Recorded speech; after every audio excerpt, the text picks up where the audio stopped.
Have you ever used a word and felt its weight, a strange echo from a time you can't quite place? We toss around language every single day, chatting with friends, sending texts, writing emails, completely unaware that we are handling artifacts.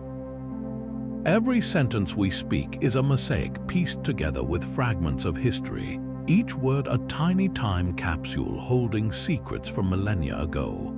Think about the last time you described a chaotic situation as pandemonium. It sounds dramatic, right? But what if I told you that when you say that word, you are unknowingly referencing a capital city, the capital city of hell, created by the poet John Milton in the 1600s? Or consider the word tragedy. Today it describes any sad event, from a spoiled picnic to a lost game. Yet its ancient roots are far more specific and startling, tied to the sound of a goat. That's the incredible hidden truth about the words we use. They are not just tools for communication. They are living fossils carrying the DNA of dead languages, fallen empires, and forgotten beliefs right into our modern conversations. Language is the ultimate survivor. Empires rise and crumble to dust, technologies become obsolete, but words adapt, evolve, and endure. They are shaped by wars and migrations, by scientific discoveries and cultural revolutions. An ancient term for a chariot might, over centuries, morph into the name for a part of your car. A fierce insult hurled in a Roman forum could soften into a playful tease among friends today. This journey is what we're going to trace together. We are about to embark on a linguistic archaeology dig, uncovering the original meanings of 30 common words that have stories you simply wouldn't believe. We will see how a word for star became a word for disaster, how a term for a public square became a term for a television show, and how a description of a physical ailment transformed into a word for a deep existential fear. This exploration is more than just a history lesson. It's a chance to see the world through a different lens. By understanding where our words come from, we gain a profound appreciation for the incredible, unbroken chain of human experience that connects us to our ancestors. We begin to hear the whispers of ancient philosophers in our philosophy, the marches of Roman legions in our military terms, and the prayers of medieval monks in our everyday exclamations. So get ready to have your perception of language permanently altered. We're going to crack open these linguistic time capsules one by one, and I promise you will never hear the English language the same way again. And where better to start our exploration than with a word that perfectly encapsulates the feeling of things just being a little bit off or awkward. It's a term we use constantly, describing everything from a stilted conversation to a poorly designed piece of furniture. But its journey to this point is itself a bit backwards. To find its true origin, we have to travel back over 1,000 years to the world of the Vikings and their language, Old Norse. The word afugga in Old Norse didn't mean socially uncomfortable. It was a much more literal description. It meant turned the wrong way or backwards. Imagine a Viking sailor trying to navigate a fjord with the wind against him, or a farmer struggling to plow a field with an ox that simply will not cooperate. That sense of things being physically opposed, of movement being hindered and progress feeling forced, that was the original essence of afugga. Over time, as this Norse word was absorbed into the English language, it began its slow transformation.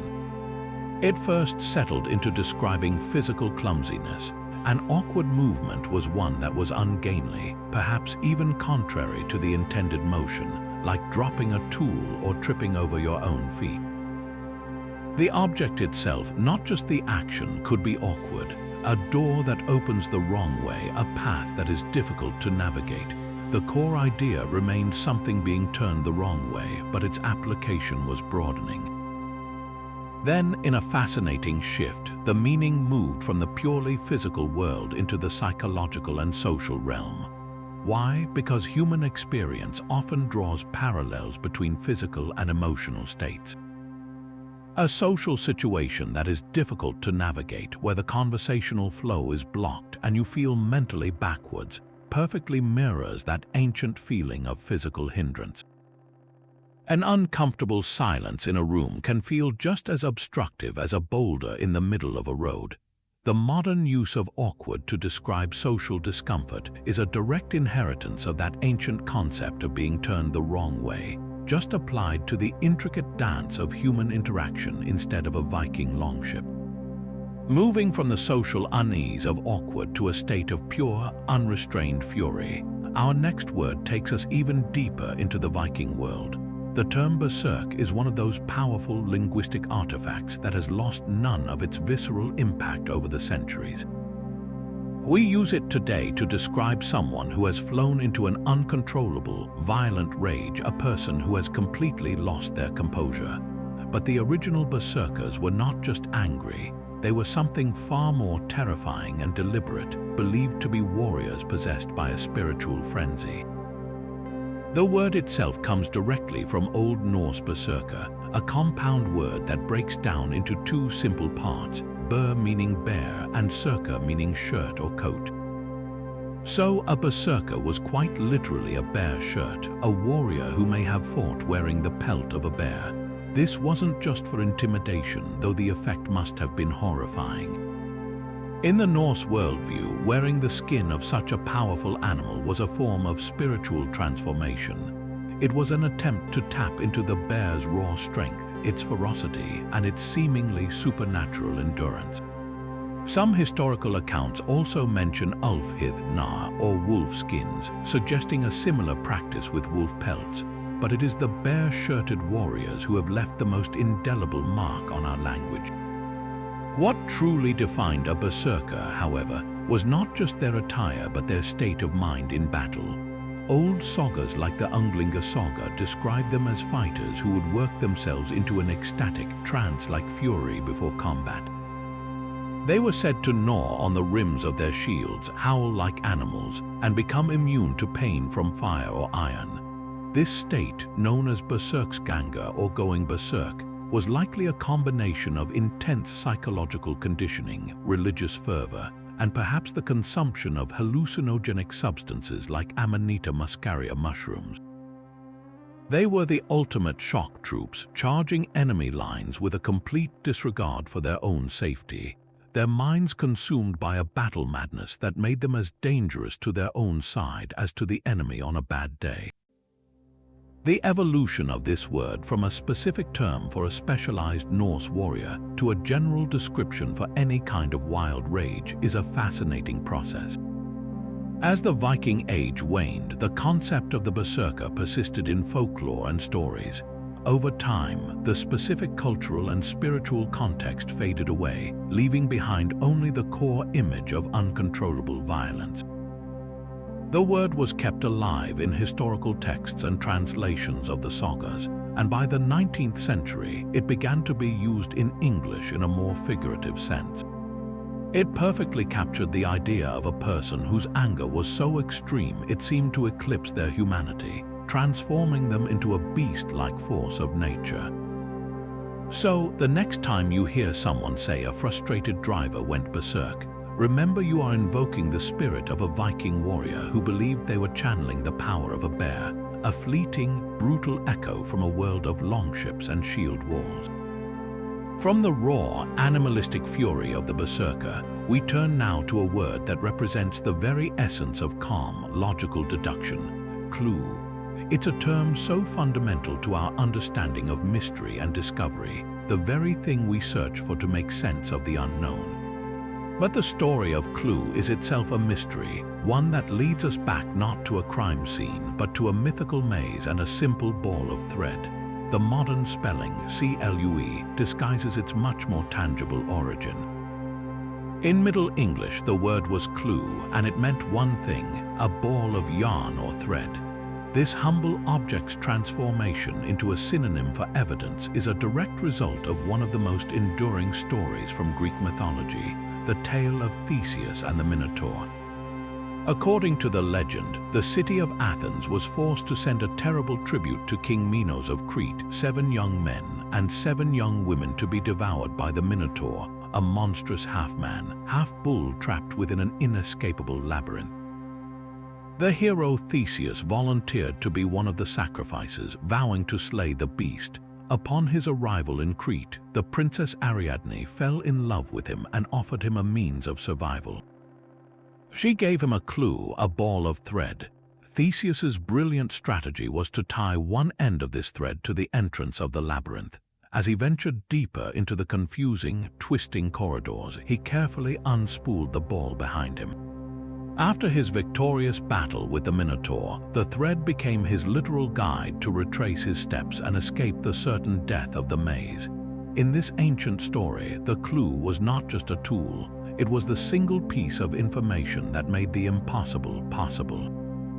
It was the guide through complexity, the connection to safety, the solution to an otherwise unsolvable puzzle.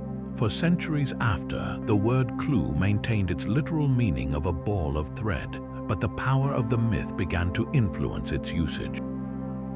Poets and writers started using clue metaphorically to describe anything that could guide a person through a difficult situation or a complex problem, much like Theseus's thread guided him. It was the thread of an argument in a debate or the thread of a story in a narrative.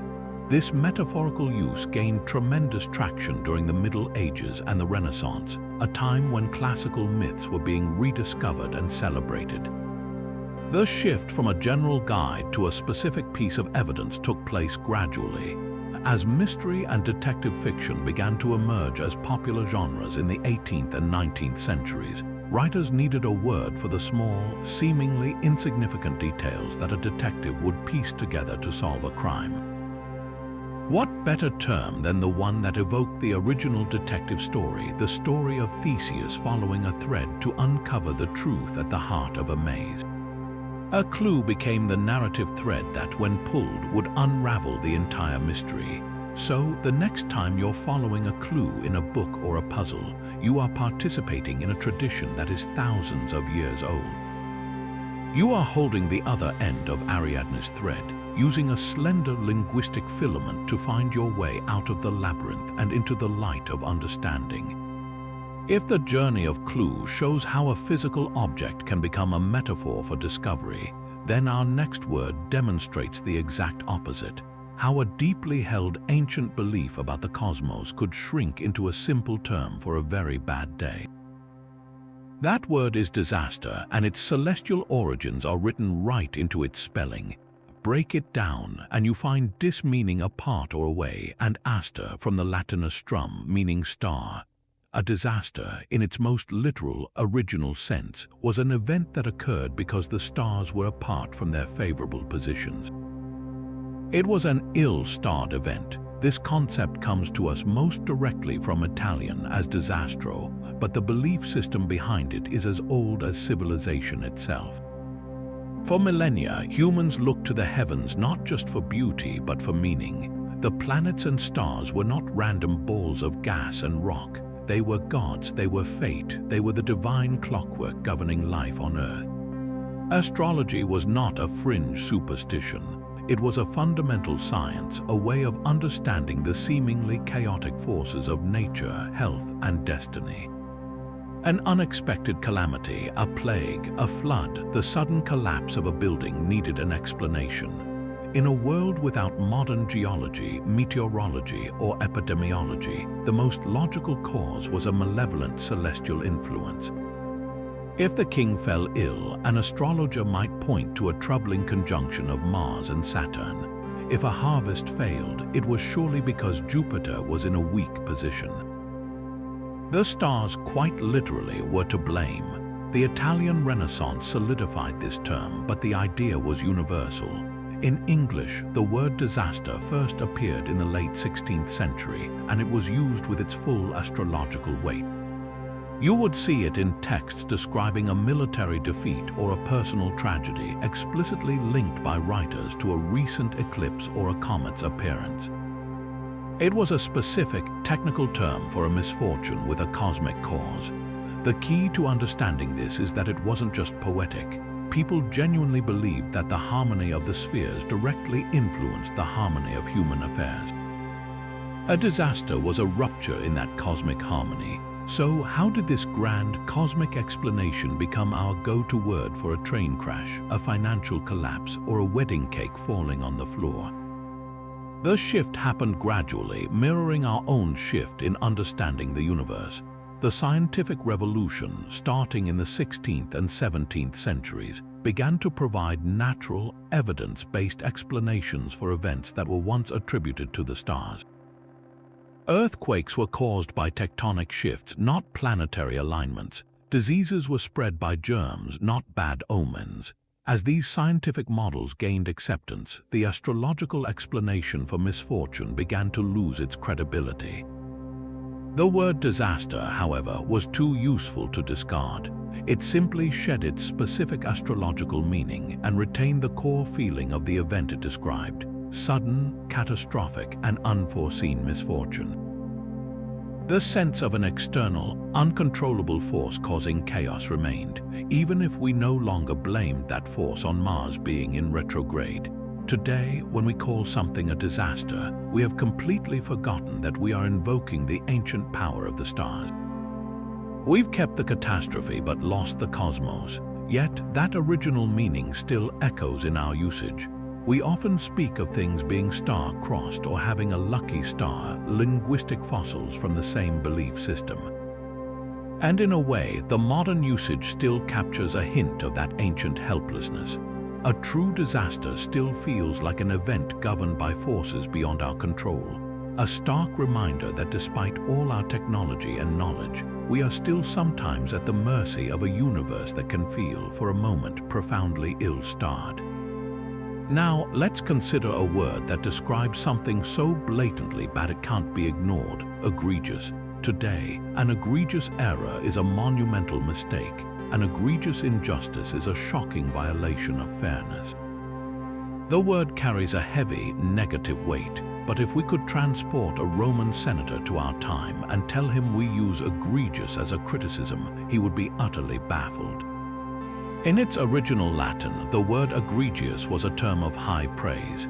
It literally breaks down into e, meaning out of, and grex, meaning flock or herd. So, an egregious individual was someone who stood out from the flock in the best possible way: preeminent, distinguished, excellent. This was a word for a hero, a brilliant philosopher, a general whose victories set him far above his peers. To be egregious was to be exceptional. So how did a word meaning standing out from the crowd transform from a compliment into one of our strongest condemnations? The story is a fascinating lesson in the power of irony and changing social attitudes. The shift began not in ancient Rome, but centuries later as the word passed through different cultural contexts. Think about the connotations of standing out from the flock. While it can mean excellence, it can also carry a hint of nonconformity, of being separate from the group. In highly structured, hierarchical societies, particularly in the early modern period, there was often a deep-seated suspicion of those who drew too much attention to themselves. What one person might see as distinguished, another might view as audacious or even arrogant. This is where irony enters the picture. It became fashionable in certain circles, especially in the 17th and 18th centuries, to use the word egregious sarcastically. You might describe a particularly pompous or foolish nobleman as egregious, implying that he certainly stood out, but for his ridiculousness, not his merit. The positive meaning was still there, but it was being twisted into its opposite for rhetorical effect. This ironic usage began to stick. Over time, through repeated use in satire and critical commentary, the negative sense of the word started to overpower the positive one. The idea of standing out remained central, but the reason for standing out had flipped completely. Instead of standing out for virtue and ability, something egregious stood out for its sheer audacity, its blatant wrongness, its flagrant nature. It became the perfect word to describe a failure so immense it couldn't be overlooked, or a lie so obvious it was insulting. The final step in this journey was the complete disappearance of the positive meaning from common use. By the 19th century, egregious in English was almost exclusively a negative term. The original egregious was lost, leaving behind only its sarcastic shadow. The story of egregious is a powerful reminder that words don't just change meaning randomly, they are shaped by how we use them to navigate our social world. It shows how a society's values, and particularly its love of irony and critique, can permanently alter the emotional charge of a term. We took a word that celebrated individual excellence and, through centuries of pointed criticism, turned it into a word that condemns individual failure. The flock, it seems, eventually got its revenge on those who stood too far apart. Just as the word egregious was flipped on its head by centuries of sarcastic use, our next word has undergone a transformation that is, in itself, quite fantastic. Today, we use fantastic as a powerful word of praise, a synonym for wonderful, amazing, or extraordinarily good. A fantastic movie, a fantastic meal, a fantastic idea, all imply something decidedly positive and rooted in a very real, enjoyable experience. But this celebratory meaning is a relatively recent development. To uncover its true nature, we have to venture into the realm of the unreal, the deceptive, and the purely imaginary. The story of fantastic begins not with quality, but with illusion. We can trace its lineage directly back to the ancient Greek word fantastikos, which literally meant able to create mental images or pertaining to the imagination. This word itself is built on phantestai, meaning to present to the mind, which comes from phanein, to show. At its core, the Greek concept was about the faculty of making things appear in the mind's eye. A fantastikos person was not necessarily a liar. They were someone with a powerful imagination, capable of conjuring vivid ideas and visions. This term passed into Latin as fantasticus, carrying with it the sense of something imaginary or unreal. In the classical and medieval worlds, the imagination was a powerful but also a suspect faculty. It was the source of dreams, of artistic creation, but also of delusions and false appearances. Something fantastic existed only as a phantom in the mind. This association with the unreal and the deceptive is the key to understanding the word's original journey into English. When it first appeared in the late 14th century, fantastic was used to describe things that were whimsical, fanciful, or even grotesquely imaginary. It was often employed with a hint of skepticism or disapproval. A fantastic idea was one that was impractical, unmoored from reality. A fantastic story was a tall tale, not to be taken seriously. William Shakespeare used it in this sense when he has Prince Hal in Henry Roman IV. Part 1 referred to the whimsical and inflated stories of Falstaff as the fantastic tales that he and Poins will use to mock the knight. The word described a departure from the truth, a flight of fancy that was entertaining but ultimately insubstantial. The slow and fascinating shift toward a positive meaning began in the 18th and 19th centuries, driven by a major cultural movement, Romanticism. The Romantics revolted against the strict rationalism and order of the Enlightenment. They celebrated emotion, individualism, and, crucially, the power of the imagination. What was once viewed as an unreliable and deceptive faculty was now seen as the wellspring of artistic genius and sublime experience. A fantastic imagination was no longer a liability. It was the mark of a creative, visionary mind. Writers like Samuel Taylor Coleridge and Lord Byron were praised for their fantastic imaginations, their ability to create entire worlds and evoke powerful emotions. The word began to shed its negative connotation of falsehood and instead picked up the positive connotation of boundless creativity. The final step in the evolution was a subtle but profound broadening of focus. Instead of describing the source of the creation, the imagination, it began to describe the effect of the creation on the audience.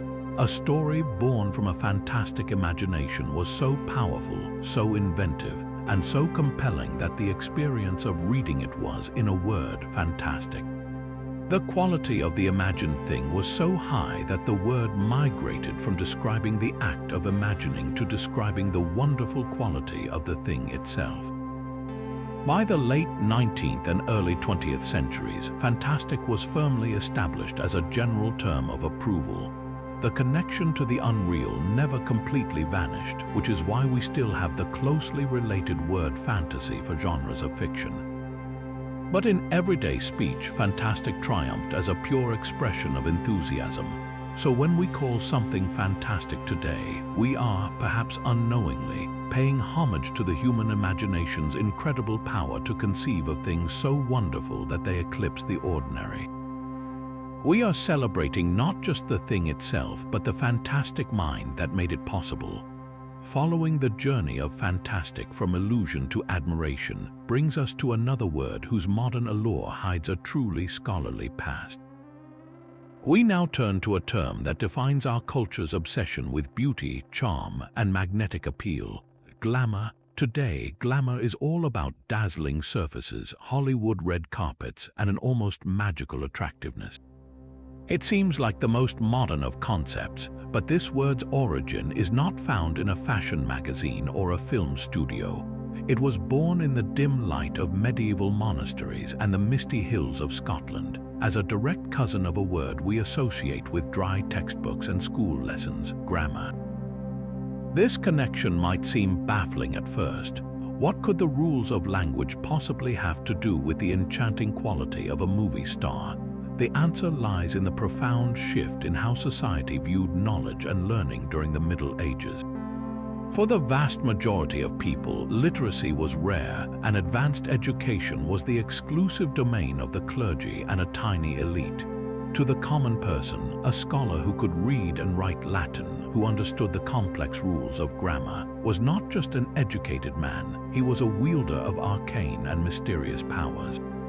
Learning was indistinguishable from magic, the ability to decipher ancient texts, to chant in a language no one else understood, and to perform calculations that predicted celestial events. This all seemed like a form of sorcery. In this world, grammar itself was seen as a kind of occult knowledge.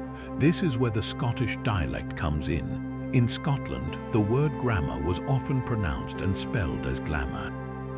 And in Scottish folklore, this glamour took on a very specific meaning. It was a magic spell, an enchantment cast upon the senses to make things appear different from what they truly were. Witches and wizards were said to cast a glamour over people's eyes. A hovel could be made to look like a palace, a wrinkled old crone could appear as a beautiful maiden, and a pile of dried leaves could be transformed into a feast of sumptuous food, all through the power of glamour. It was an illusion, a deceptive veil, but one with very real power to captivate and deceive. The famous Scottish poet Robert Burns used it exactly this way in his 1791 poem, Tam O' Shanter, where he writes of a witch casting her glamour over a group of people. The transformation of this word from a specific term for a magical deception to a general term for captivating beauty happened over the course of the 18th and 19th centuries. As literacy became more widespread and education lost its aura of pure mystery, the magical association with grammar naturally faded. But the word glamour persisted in literature and poetry, retaining its core idea of an enchanting illusion. The key shift was a matter of perception and intent. Instead of a malicious spell designed to trick, the concept began to be applied to a more positive, though still artificial, kind of enchantment: the art of personal presentation. The rise of the theater and, later, the film industry provided the perfect context for this evolution. Actors on a stage, lit by footlights and wearing makeup, were creating an illusion, a version of reality more intense and perfect than everyday life. They were, in a sense, casting a glamour over the audience. This was not a deceptive trick to cause harm, but a willing suspension of disbelief for the sake of entertainment and beauty. By the early 20th century, glamour had firmly settled into its modern meaning. It described the exciting, alluring, and seemingly magical quality possessed by film stars, celebrities, and sophisticated socialites. It was the enchanting illusion of a perfect, sparkling world, far removed from the ordinary. So when we describe someone as glamorous today, we are echoing a 700-year-old belief that a beautiful surface can be a kind of spell, a captivating magic that transforms the mundane into the magnificent. We've softened the witch's curse into a compliment, but the underlying idea remains. Glamour is the grammar of illusion, the learned art of making reality appear more enchanting than it really is. The word hazard perfectly captures the feeling of navigating a world filled with unseen dangers, from slipping on a wet floor to making a risky investment. Yet this concept of a potential pitfall began not with a physical obstacle, but with a simple game of chance played with dice in the courtyards and camps of the medieval Arab world. The journey starts with the Arabic word al-zar, which literally means the dice. This term referred to a specific dice game that was popular throughout the Middle East and North Africa, a game entirely dependent on luck and the random tumble of the cubes. When this game traveled to Europe, likely through trade routes and cultural contact during the Crusades, it was adopted into Old French as hazard. The game itself was seen as a thrilling but risky pastime, a metaphor for the unpredictable nature of fate where fortunes could be won or lost on a single roll. In its new European context, the word hazard began to broaden its meaning. It no longer referred solely to the dice game itself, but to the inherent element of chance and uncertainty within the game. To take a hazard was to take a risk, to subject your outcome to the whims of fortune. This metaphorical leap from the gaming table to the wider world was a natural one. Life in the Middle Ages was fraught with genuine perils: plague, famine, banditry, where outcomes often felt as random as a dice roll. A sea voyage was a hazard because of storms and pirates. A new business venture was a hazard because of market fluctuations. The word became a powerful shorthand for any situation where the result was uncertain and potentially dangerous. The final step in the word's evolution into modern English was a subtle but crucial shift in emphasis. Initially, hazard described the act of taking a risk or the unpredictable chance itself. But over time, the meaning migrated from the abstract concept of chance to the concrete object or situation that caused the risk. Instead of being the gamble, it became the reason you were gambling. A rocky coastline was no longer a place where you hazarded your ship. The coastline itself became the hazard. A patch of ice on the road transformed from a condition that made you hazard a journey into the hazard itself. This reorientation placed the source of danger squarely within the environment, giving us the modern definition of a hazard as a permanent or potential source of harm. So when we now point out a fire hazard or a health hazard, we are using a word that has traveled from the deserts of the Middle East through the castles of France, carrying with it the ancient understanding that danger often lies in a throw of the dice, a moment of unpredictable chance that can change everything. Now, the evolution of a word like hazard shows how a game can become a metaphor for life's unpredictability, but our next term takes that connection between play and peril even further. We're all familiar with the tense, high-stakes atmosphere of the television quiz show Jeopardy, where contestants risk their winnings on every clue. That title is no accident. It perfectly captures the feeling of being on the brink of a major loss.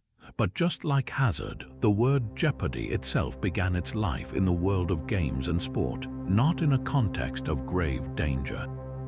Its origin story is a bit more specific, rooted in the language of medieval chivalry and diplomacy. We can trace jeopardy back to the Old French expression jeu party, which literally translates to divided game. At first glance, that might sound odd. What does a divided game have to do with risk? The key is in understanding the medieval concept of a jeu party. This wasn't a reference to a child's board game. It described a very specific situation in contests like chess or, more importantly, in debates and formal disputes. A jeu party was a scenario where the outcome was perfectly balanced and even chance. The game was divided equally between the two opponents, with victory or defeat hanging in the balance. It was a state of uncertainty where the next move, the next argument, could tip the scales decisively in one direction or the other. This idea of an evenly matched, uncertain contest was then applied to other high-stakes situations, particularly in battle. A battle that was a due party was one where the forces were so equally matched that the result was utterly unpredictable. A true toss-up where the fate of armies and kingdoms rested on a knife's edge. As the word was absorbed into English in the 14th century, becoming due party and later jeopardy, it retained this core meaning of an uncertain, precarious situation. However, the context in which it was used began to shift and intensify. While it could still describe a close-fought game or a balanced battle, it was increasingly applied to situations where the potential negative outcome was not just a loss of points, but a loss of life, liberty, or property. The divided game was no longer a simple pastime. It was the serious business of survival. The scales were still balanced, but the consequence of them tipping the wrong way became far more severe. This shift reflects the very real dangers of medieval and early modern life. To put one's life in jeopardy was to enter a situation where the odds of survival were 50-50, a terrifying proposition. The word began to carry a heavier emotional weight, moving from describing a state of uncertainty to describing a state of acute risk. The final step in the word's journey was a narrowing of focus. Originally, jeopardy encapsulated the entire situation, the balance, the uncertainty, and the potential for loss. Over time, as the word became more common in legal and dramatic contexts, the emphasis settled almost exclusively on the negative potential. The sense of a balanced chance receded into the background, and the word came to mean the risk of loss or injury itself. When we say someone's career is in jeopardy or that an action jeopardizes public safety, we are no longer thinking about an evenly divided game. We are focused solely on the looming possibility of a bad outcome. The modern legal term double jeopardy, which protects a person from being tried twice for the same crime, still faintly echoes the original idea of a balanced contest. It prevents the state from having a second chance to tip the scales against a defendant. But in everyday use, jeopardy has lost its sense of fair play and become a synonym for serious danger. It's a fascinating journey from the chessboard to the courtroom, from a sporting chance to a grave threat, all contained within a single word that reminds us how quickly a balanced situation can turn into a crisis. This idea of a balanced risk, a jeopardy, feels like a world away from our next word, which evokes a space of safety, growth, and gentle guidance. The term kindergarten is so deeply woven into the fabric of modern education that we rarely pause to consider the beautiful and radical idea embedded within it. We use it as a simple label for a class for 5-year-olds, but its German origin tells a much richer story. Kindergarten is a compound word breaking down into kinder, meaning children, and garten, meaning garden. So, quite literally, a kindergarten is a children's garden. This wasn't just a cute name, it was the central philosophy of the man who coined the term, the German educator Friedrich Froebel, in the early 19th century. Froebel's conception of a kindergarten was a direct rejection of the rigid, formal instruction that characterized much of the schooling of his era. He didn't see young children as empty vessels to be filled with facts or as clay to be molded into a predetermined shape. Instead, he viewed them as organic beings, each with their own unique potential, much like seeds or young plants. In his view, the role of the educator was not that of a stern master, but of a thoughtful gardener. A gardener doesn't force a plant to grow, they cannot command a rose to bloom. What a gardener does is create the optimal conditions for growth. They provide fertile soil, adequate water, plenty of sunlight, and protection from harsh elements. They gently guide the plant, perhaps offering support with a stake, but ultimately, the innate life force within the seed does the work. Froebel designed his kindergarten to be this kind of nurturing environment. It was a place where learning happened through play, through interaction with specially designed objects he called gifts, like wooden blocks and patterned paper for folding. These activities were not frivolous. They were carefully chosen to help children develop their physical dexterity, their understanding of mathematical concepts like shape and symmetry, and their social skills, all while following their natural curiosity. The teacher was a guide, an observer, and a facilitator tending to the garden of children, ensuring each one had what they needed to flourish according to their own nature. This was a revolutionary shift from a model of education based on discipline and rote memorization to one focused on nurturing the whole child.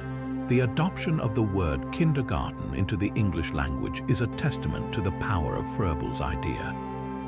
The concept was introduced to the English-speaking world in the 1850s, largely by immigrants who had been trained in his methods. The word itself was adopted directly, without translation, because no English term captured the essence of Froebel's philosophy. Infant school or nursery didn't convey the same sense of cultivated growth. Kindergarten was perfect, it was the name of the philosophy itself. This direct adoption, however, came with a risk. As the concept spread and became institutionalized, especially in the United States, the original profound meaning of the word began to fade for many. For some, kindergarten became just another grade level, a place for learning letters and numbers in a more playful way, but sometimes losing the deep, garden-like ethos of exploration and self-directed activity. Yet the power of the original metaphor persists. Even in the most standardized systems, the best kindergarten classrooms still strive to be gardens in the Froebelian sense. You can see it in the presence of plants and animals for the children to care for, in the emphasis on creative play, and in the understanding that social and emotional development is as important as academic preparation. The word kindergarten remains a linguistic monument to a revolutionary idea that the earliest years of education should not be about forcing a curriculum onto a child, but about carefully tending to the natural curiosity and potential that every child already possesses, creating a protected space where the seeds of a lifetime of learning can safely sprout and grow. Of course, this belief wasn't just a Roman notion, it was a universal one echoed across cultures and centuries. The very word lunatic entered English in the late 13th century, borrowed from the Latin lunaticus, which itself was a translation of the Greek seleniazomai, meaning to be moon-struck. For ancient physicians like Hippocrates and Galen, the human body was a microcosm of natural world governed by the same elemental forces. The brain, being the moistest organ, was thought to be particularly susceptible to the moon's power over the tides and fluids. A full moon, with its peak gravitational pull, could theoretically agitate the fluids in the brain, causing a flux or imbalance that manifested as madness, epilepsy, or violent outburst. This wasn't considered superstition. It was a logical extension of the best scientific understanding of the time. The moon's undeniable effect on the oceans made its potential effect on the aqueous humor of the human body seem perfectly reasonable. This connection was reinforced by the very nature of mental illness. Episodes of what we now understand as conditions like bipolar disorder or schizophrenia can be cyclical and unpredictable, periods of intense agitation followed by stretches of relative calm. To an observer without modern psychiatry, the most obvious cyclical pattern in nature was the 28-day lunar cycle. It was an easy and seemingly rational correlation to make. If a person's erratic behavior seemed to coincide with the full moon, the cause was clear. This belief was so ingrained that it influenced law and society for centuries. In English common law, the term lunatic was a formal legal designation for a person who experienced intermittent intervals of insanity, presumed to be triggered by the phases of the moon. Such individuals were often treated with a degree of pity rather than pure punishment, as their condition was seen as an affliction from the heavens beyond their control. The slow erosion of this belief began with the Enlightenment and the rise of empirical science. As astronomers like Galileo mapped the heavens with greater precision, the moon was demystified, transformed from a mysterious celestial goddess into a rocky, airless satellite. Physicians began to search for more tangible, biological causes for mental illness within the body itself. By the 19th century, while the word lunatic was still in common use, its original literal meaning was fading. It became a general and often cruel term for anyone deemed mentally ill, losing its specific lunar connection. The final blow to the theory came with the advancement of statistics and systematic observation. Study after study failed to find any reliable correlation between lunar phases and rates of crime, hospital admissions, or psychiatric episodes. The gravitational pull of the full moon, while powerful enough to move entire oceans, is infinitesimally weak on an individual human body, far weaker than the pull exerted by a nearby building or even another person. Today, we use lunatic almost exclusively as a hyperbolic insult or a historical term, a relic of a bygone understanding of the world. Yet, the idea persists in our language and folklore. We still speak of lunacy and moonstruck lovers, keeping the poetic link between our emotions and the night sky alive. The word stands as a powerful reminder of a time when humanity felt a much more intimate and terrifying connection to the cosmos. A time when the line between astronomy and astrology, between science and superstition, was beautifully and sometimes frighteningly blurred. It shows us that our ancestors weren't foolish. They were pattern seekers, using the best tools they had to explain the unsettling mysteries of the human mind, finding answers in the most prominent and cyclical light in their night sky. Moving from the celestial influence of lunatic to a term grounded firmly in the body itself, we come to a word whose origin story is both whimsical and vividly imaginative. Consider for a moment the simple act of flexing your arm. You see a shape bulge and shift beneath the skin, a clear display of strength and movement. Today, we call that a muscle, but if we could ask an ancient Roman what they saw, they might have given you a much more surprising answer: a little mouse. The word muscle travels directly back to the Latin musculus, which is simply the diminutive form of mus, meaning mouse. So, musculus literally translates to little mouse. This charming, almost playful etymology reveals a great deal about how the Romans perceived and described the world around them. They were masters of observation, often using familiar, everyday creatures as metaphors to explain the form and function of the human body. When a Roman anatomist or soldier looked at a well-developed arm or calf, the rippling, scurrying motion of a flexing muscle under the skin apparently reminded them of the quick, darting movement of a mouse scurrying beneath a piece of fabric or a rug. The shape, too, might have contributed to the comparison. A relaxed muscle could resemble the small, oblong body of a mouse, while a contracted one might call to mind the arched back of the creature as it moves.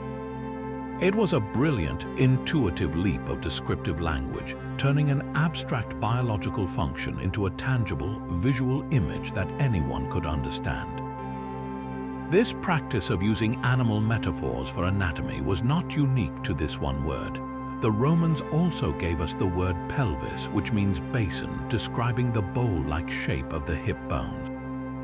But the little mouse has to be one of the most enduring and delightful examples. It's important to recognize that this wasn't a childish or unscientific label. For its time, it was a perfectly logical and descriptive term. It provided a shared vocabulary for physicians, philosophers, and soldiers to discuss the body. The term was adopted into English through French in the late 14th century, carrying its Latin meaning with it. For centuries, English speakers used muscle with the understanding that its root was this comparison to a small rodent. The fascinating part of this word's journey is how completely the original metaphor faded from everyday awareness. As the science of anatomy advanced, particularly during the Renaissance and the scientific revolution, the study of the body became more systematic and detailed. Anatomists began to dissect human cadavers, giving muscles their own precise scientific names. often based on Greek and Latin terms describing their location, shape, or function. The biceps, for example, is named for its two heads by meaning two and seps coming from caput, meaning head. In this new, rigorous scientific context, the poetic image of the little mouse was no longer necessary for identification. The term muscle was retained as the standard word for the tissue itself, but its whimsical origin story was largely forgotten by the general public, preserved mainly in etymological dictionaries. Yet, that original Roman observation was so perceptive that it still feels strangely accurate. If you watch a bodybuilder or an athlete flexing, you can almost see the little mice dancing under the skin. The word muscle is a beautiful reminder that science and poetry were once intimately linked. Our modern, clinical understanding of anatomy is built upon a foundation of ancient, creative observation. The Romans didn't have microscopes or MRI machines, but they had sharp eyes and a gift for metaphor.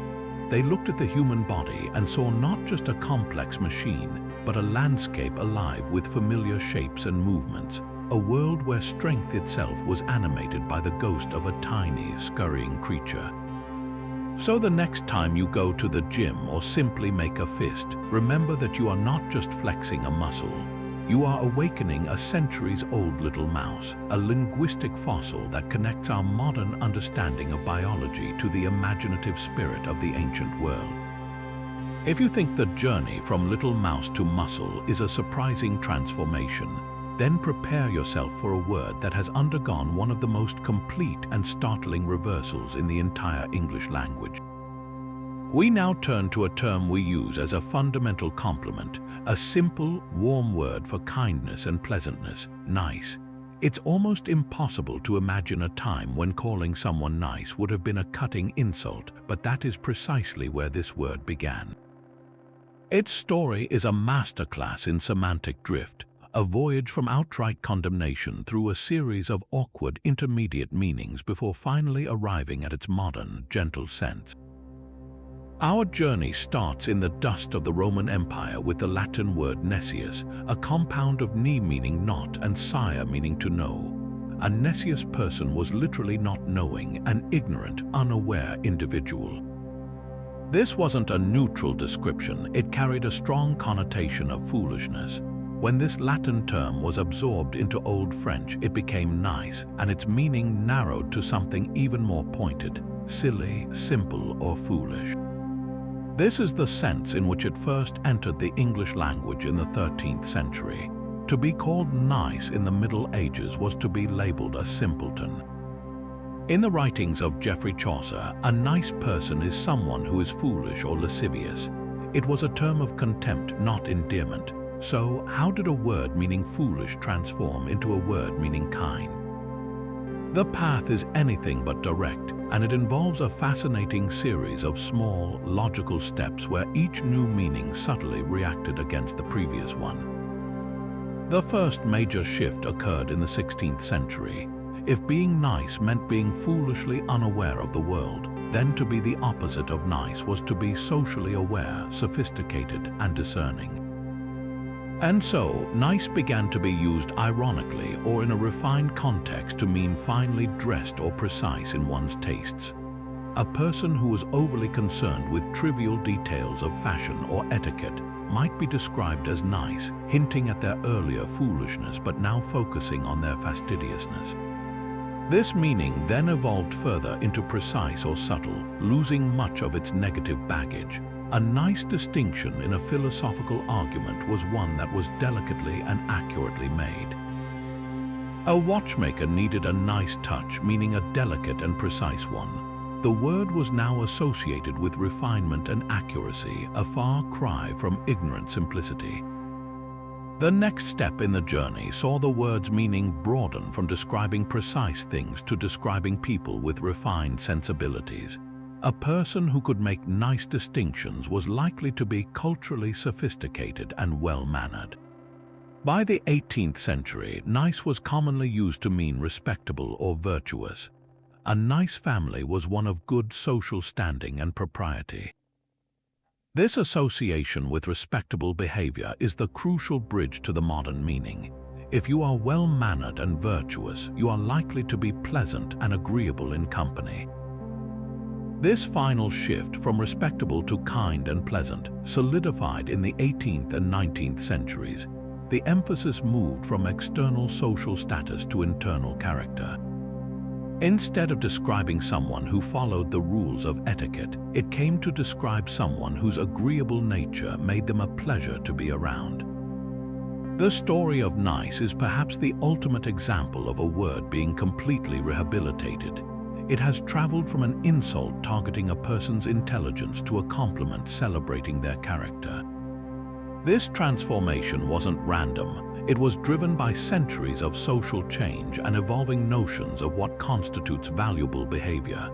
The word shed each of its negative layers like a snake shedding its skin, each new meaning a slight adjustment that moved it further from its scornful origin. Today, when we use nice as a somewhat mild, all-purpose term of approval, we have completely lost the echo of its contentious past.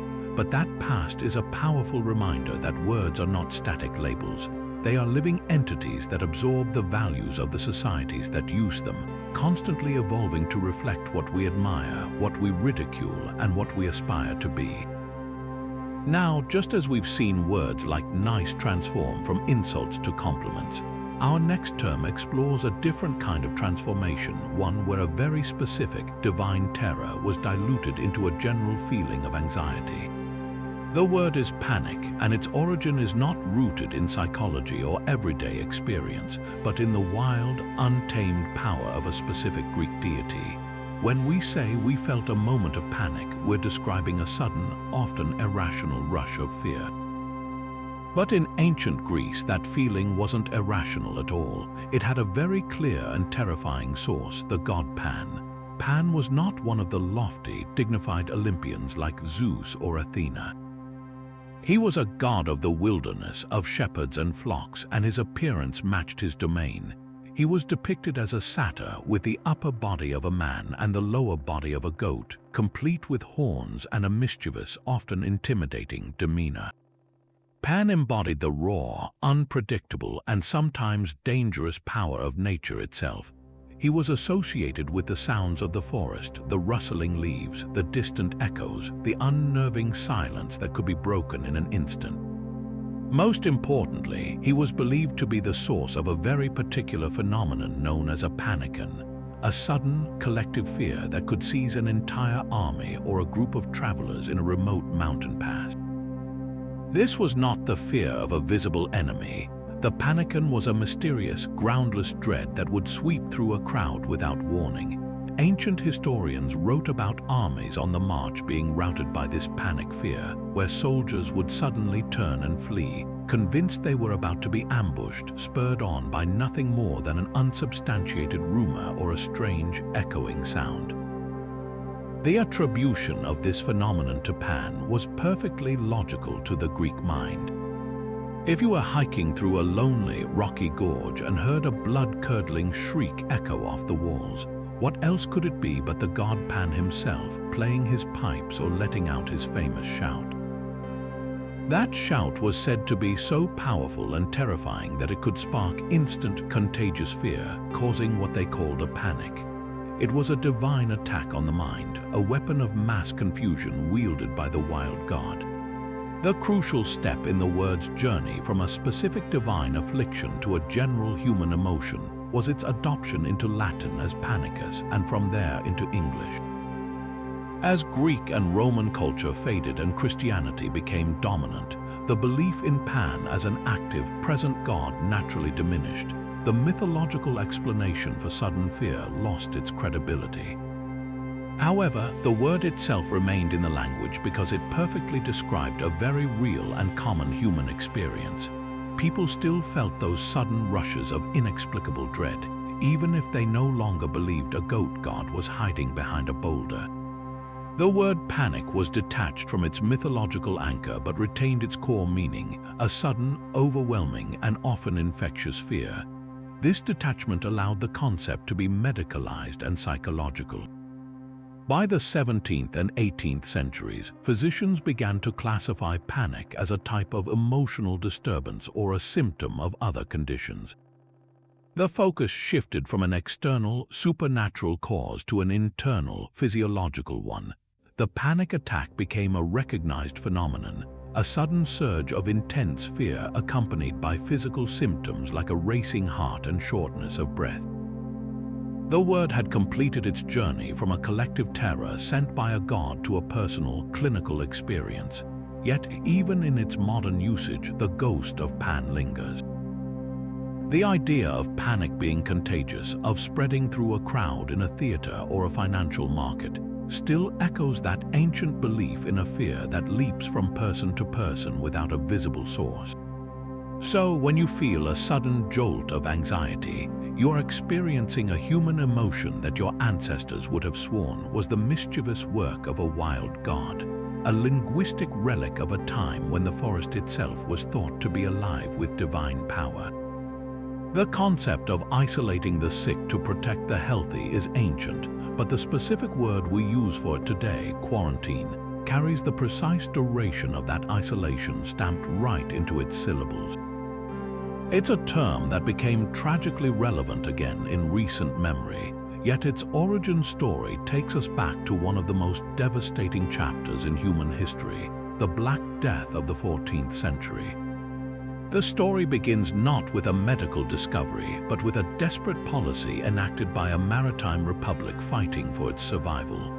The word quarantine comes directly from the Italian quarantina, which is derived from quarantagione, meaning 40 days. In the 1300s, the bubonic plague was tearing through Europe, wiping out as much as half the population in a relentless wave of death.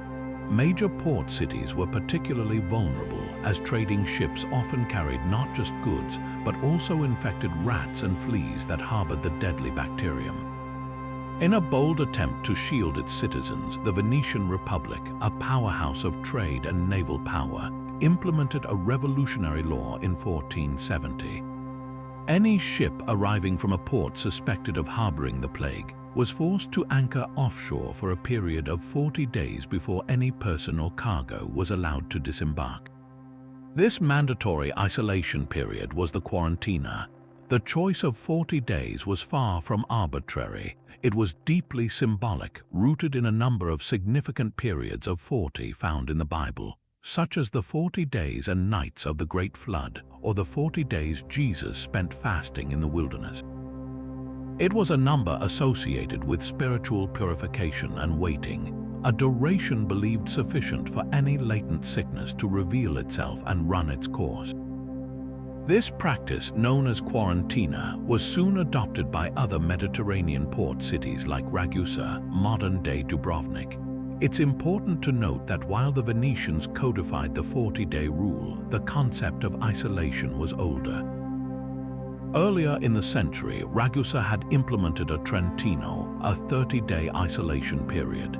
The extension to 40 days likely reflected a grim understanding that 30 days was not always long enough to be certain of a ship's safety. The system was crude and based on a flawed understanding of disease transmission. They had no knowledge of bacteria or vectors like fleas, but it was a monumental step in public health. It represented a shift from passive suffering to proactive, community-based defense. The authorities were essentially creating a cordon sanitaire, a sanitary barrier, using time as their primary weapon. Over the centuries, as the practice spread across Europe and beyond, the word quarantine entered the English language in the 17th century. Its meaning began to broaden. It was no longer applied only to ships but to any person, animal, or object that might carry contagion. The specific 40-day requirement also softened. While 40 days remained a standard for some diseases, the term evolved to mean any period of enforced isolation designed to prevent the spread of a communicable illness. The principle remained the same: separation to break the chain of transmission. This evolution continued into the modern era, with quarantine being a key tool against outbreaks like yellow fever, cholera, and smallpox. The establishment of dedicated quarantine stations on islands near major ports, like Ellis Island in New York or Angel Island in San Francisco, became a common sight in the 18th and 19th centuries. Today, the word quarantine has transcended its purely medical definition, sometimes used metaphorically for any kind of enforced separation, but its power still derives from that original, desperate act of the Venetians. It's a sobering reminder that a word we now associate with modern medicine and public health policy was born from the terror of the plague and a simple, profound decision to wait 40 days, hoping that time itself could provide a barrier against an invisible enemy. It stands as a testament to human ingenuity in the face of overwhelming catastrophe, a linguistic fossil preserving the memory of a time when a city's survival was measured in days spent anchored away from the shore. And just as the word panic captures a primal fear once attributed to a god, our next term describes a form of verbal attack so sharp it was originally compared to the violence of the animal kingdom. That word is sarcasm, and its Greek origin reveals a visceral intensity that our modern usage has only slightly softened. The root is the Greek verb sarkazine, which presents a shocking and vivid image. It breaks down into sarx, meaning flesh, and azine, a verb ending that implies action. So, sarkazine literally meant to tear flesh, and it was used specifically to describe the way a dog might viciously rip into meat. This brutal physical act was then applied metaphorically to a certain style of speech. The act of tearing into someone with words, of biting, sneering, and cutting remarks that stripped away a person's dignity as effectively as a predator stripping flesh from bone. This etymological link tells us something crucial about how the ancient Greeks perceived this particular form of communication. Sarcasm wasn't seen as gentle teasing or witty banter. It was verbal aggression at its most raw and personal. It was intended to wound, to humiliate, to expose the victim to ridicule. The great Greek playwrights and philosophers used this kind of speech to depict characters who were bitter, angry, or contemptuous. When a character in a tragedy or comedy engaged in sarcasine, the audience understood it as an expression of deep-seated hostility, a verbal assault meant to leave psychological scars. The comparison to a dog is particularly telling, as dogs in the ancient world were often viewed as uncivilized, scavenging creatures, so the term implied that sarcasm was a low, vicious form of attack, lacking the refinement of proper debate or the cleverness of true wit. It was the language of raw emotion, not intellectual play. The journey of this word from ancient Greek into modern English is a story of the concept being refined and intellectualized even as it retained its cutting core. The Greek term passed into late Latin as sarcasmus, and from there into French and finally English in the 16th century. During the Renaissance, as classical texts were rediscovered, educated Europeans became fascinated with the rhetorical devices of the Greeks and Romans. Sarcasm was classified as a specific type of irony, one where the speaker says the opposite of what they mean, but with a sharp, critical, or mocking intent. This formal categorization lifted the word out of the purely visceral realm and into the world of rhetoric and literature. It was no longer just about tearing flesh. It was now a recognized tool for satire and social critique. This evolution is key to understanding the dual nature of sarcasm today. On one hand, it can still be a weapon, used to express contempt and inflict emotional pain, much like its ancient predecessor. A sarcastic put-down in an argument can feel exactly like a bite. On the other hand, its adoption into the toolkit of satire and humor has given it a more sophisticated sheen. We now have dry sarcasm and witty sarcasm, where the bite is tempered by cleverness, and the target is often a situation or an idea rather than a person's character. A comedian like George Carlin used sarcasm not to tear down individuals, but to expose the absurdities of modern life. This more intellectual application allows the speaker to maintain a position of superiority while critiquing their subject. Yet, even in its most refined form, the original meaning of sarcasm still pulses beneath the surface. The hallmark of effective sarcasm remains its bite, that sharp, unexpected twist that catches the listener off guard and delivers its point with a sting. It's a linguistic fossil that reminds us that words can be weapons, and that even our most polished forms of irony carry within them the ghost of a much more primitive and powerful urge to tear and to wound. From the sharp, biting origins of sarcasm, we now turn to a word that defines an entire genre of storytelling, one synonymous with profound sorrow and catastrophic endings. The very word tragedy evokes a sense of grand, unavoidable doom, of noble figures brought low by a fatal flaw. It's a concept so central to our understanding of art and life that it seems to have always carried this weighty meaning. Yet, its origin story is strangely rustic, even humble, leading us back not to a royal court but to a goat. The English word tragedy comes directly from the ancient Greek tragedia, a compound whose components are disarmingly simple. Tragos meaning goat and oid meaning song or ode. A tragedy, in its most literal etymological sense, is a goat song. This bizarre and seeming incongruous pairing has puzzled scholars for centuries. How did a song about a goat or for a goat evolve into the dramatic masterpieces of Aeschylus, Sophocles, and Euripides? There is no single, definitive answer, but several compelling theories attempt to bridge this gap. The most widely accepted explanation connects the goat song to the satyrs, the half-human, half-goat companions of the god Dionysus. In the earliest forms of Greek drama, which grew out of religious festivals honoring Dionysus, the god of wine, fertility, and ecstatic release, choruses would dress in animal skins, often as satyrs. These performances, known as satyr plays, were raucous, humorous, and bawdy affairs filled with rustic music and dance. The tragedia may have originally been the song of the goat men, a ritualistic performance by choruses portraying these lusty, chaotic creatures. The satyr play was actually a standard component of the Athenian dramatic competitions, performed after a trilogy of serious tragedies as a kind of comic relief, a reminder of the genre's wild, Dionysian roots.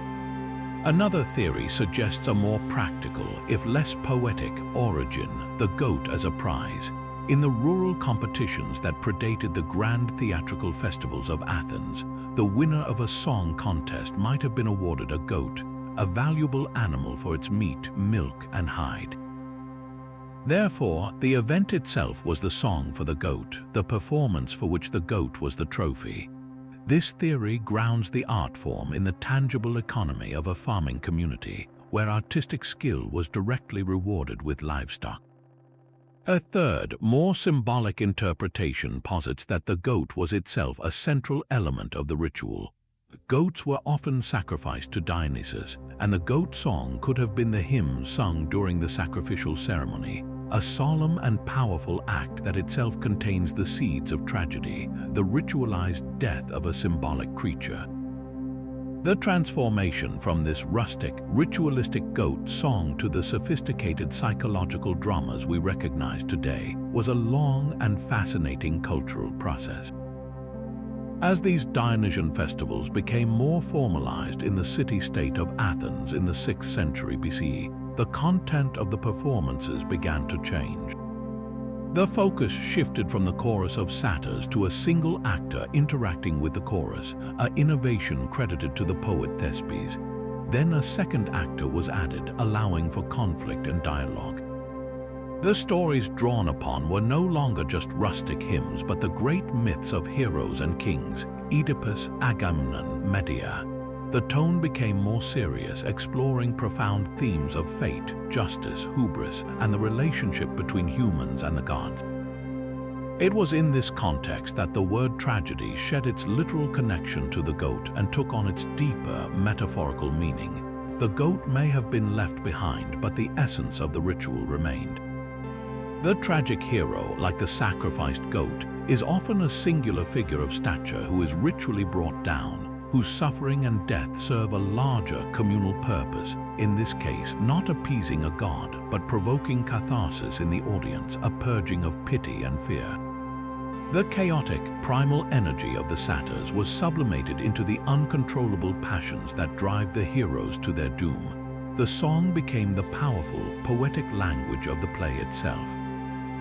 So, the next time you encounter a story of a great individual undone by their own nature, remember that you are witnessing the evolution of a goat song, a profound artistic tradition that grew from the soil of ancient ritual into one of the most powerful ways we have to make sense of human suffering.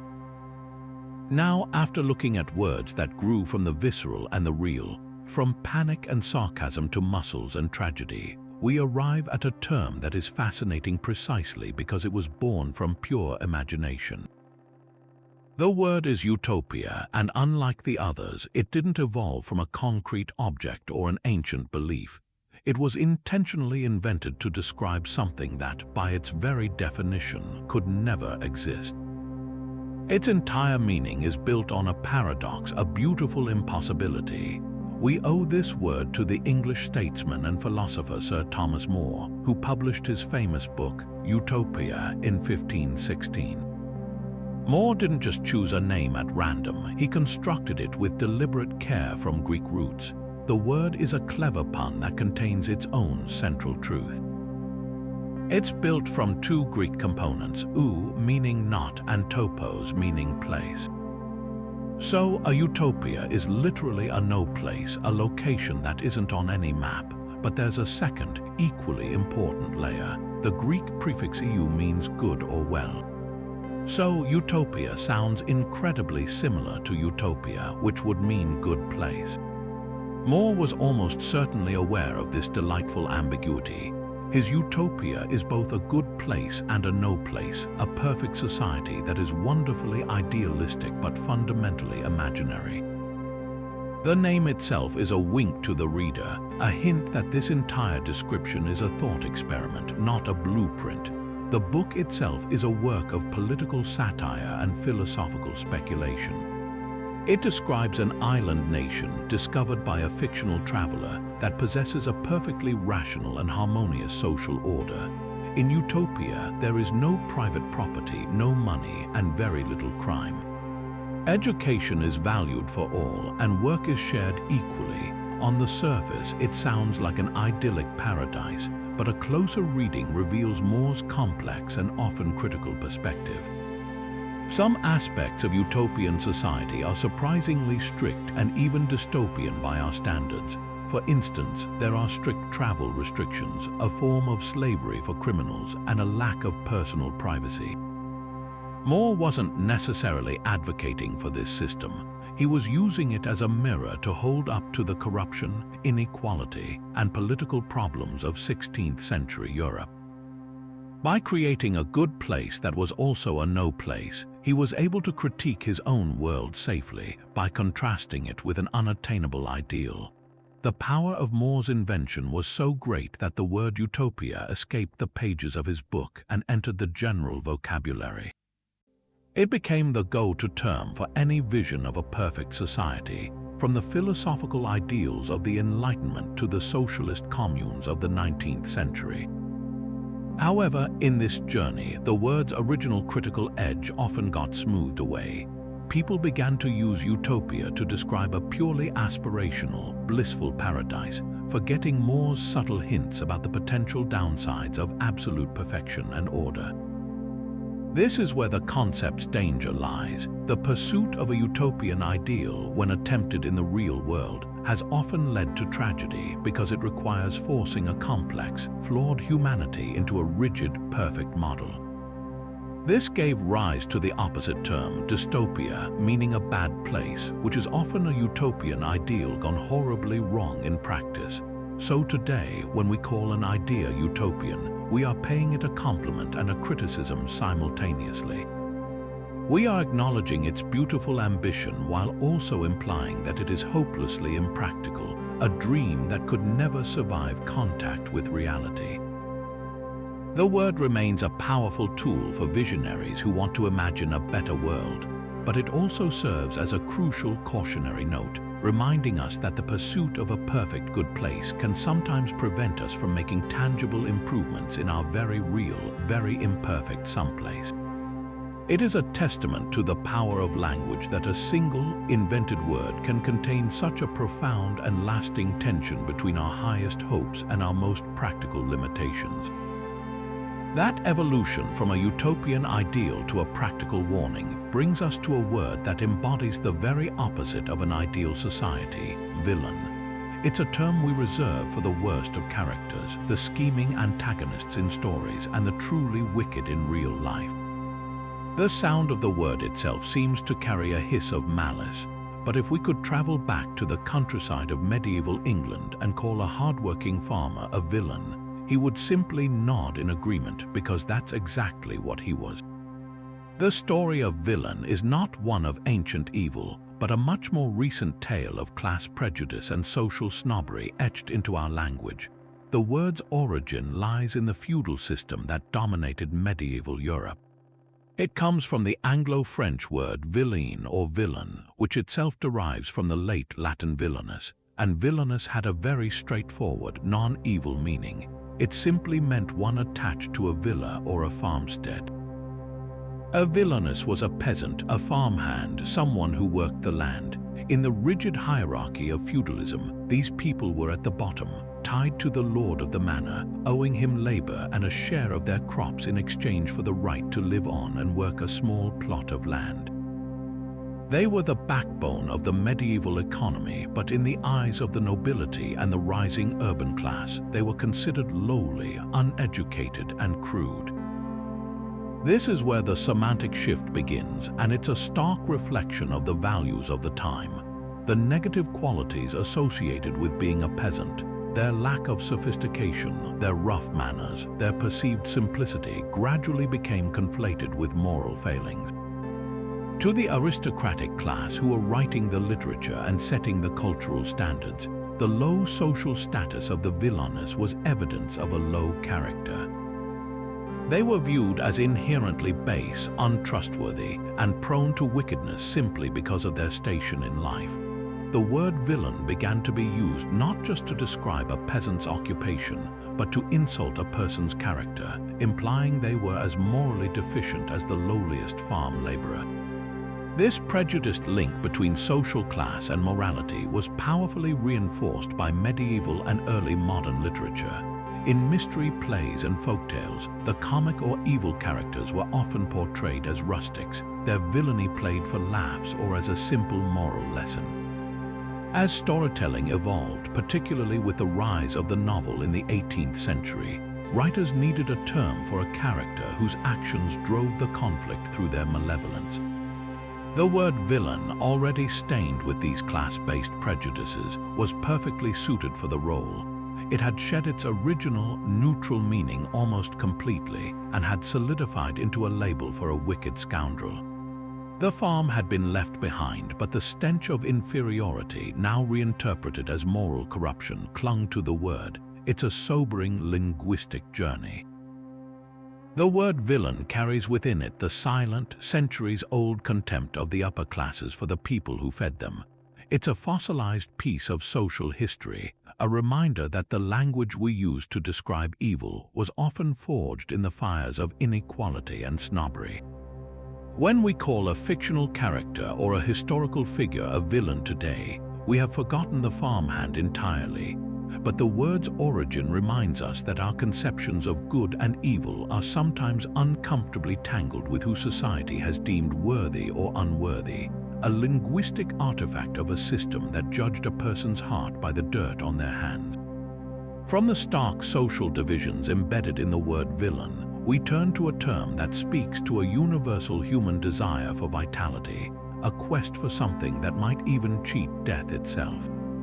And that search in the misty glens of Ireland and Scotland produced a liquid that was given a name of pure poetry, the water of life. Today, we know it as whiskey, but its Gaelic origin, Uisbetha, reveals a much deeper history and a far more reverent relationship with this potent spirit. The story begins not in a tavern, but in the monastery. The art of distillation, of heating a liquid to capture its purified essence as vapor and then cooling it back into a concentrated form, was known to ancient civilizations, but it was medieval Irish and Scottish monks who are widely credited with applying this technique to fermented grain mash. Their goal, however, was not recreation. They were seeking aqua vitae, the Latin term for water of life, which they believed was a medicinal elixir, a cure-all potion that could prolong life, treat colic, palsy, and even smallpox. This aqua vitae was a spiritual and scientific pursuit, a liquid embodiment of the quest for health and longevity. When this Latin term was translated into the local Gaelic languages, it became Uis Beatha in Irish and Uis Beatha in Scottish Gaelic, carrying the same profound meaning. For centuries, this water of life remained largely a monastic product and a local folk medicine. But when King Henry VIII of England dissolved the monasteries in the 16th century, the knowledge of distillation spread to the local populace. Farmers, now with the skills and the surplus grain, began producing their own Uis Beatha. It was during this period of popularization that the term began its inevitable transformation through contact with English speakers. The Gaelic phrase Uis Beatha is pronounced roughly as ishkbh. To an English ear, the first word, Uis, sounded like whiskey, and the second part was often dropped altogether. This process of anglicization, of simplifying a foreign phrase into something easier to say, is common in language, and by the 17th century, the shortened form whiskey or whiskey was firmly established. What's truly remarkable is how the original meaning, the life part of the equation, never fully disappeared. It merely went underground. The association of strong spirits with vitality and restorative power persisted in the cultural consciousness. In the harsh climates of the British Isles, a sip of whiskey could indeed provide a feeling of warmth and vigor, a temporary ward against the cold and damp. It became a staple at social gatherings, births, weddings, and funerals, a ritual drink that marked the most significant moments of life and death. The water of life was there to celebrate, to comfort, and to fortify.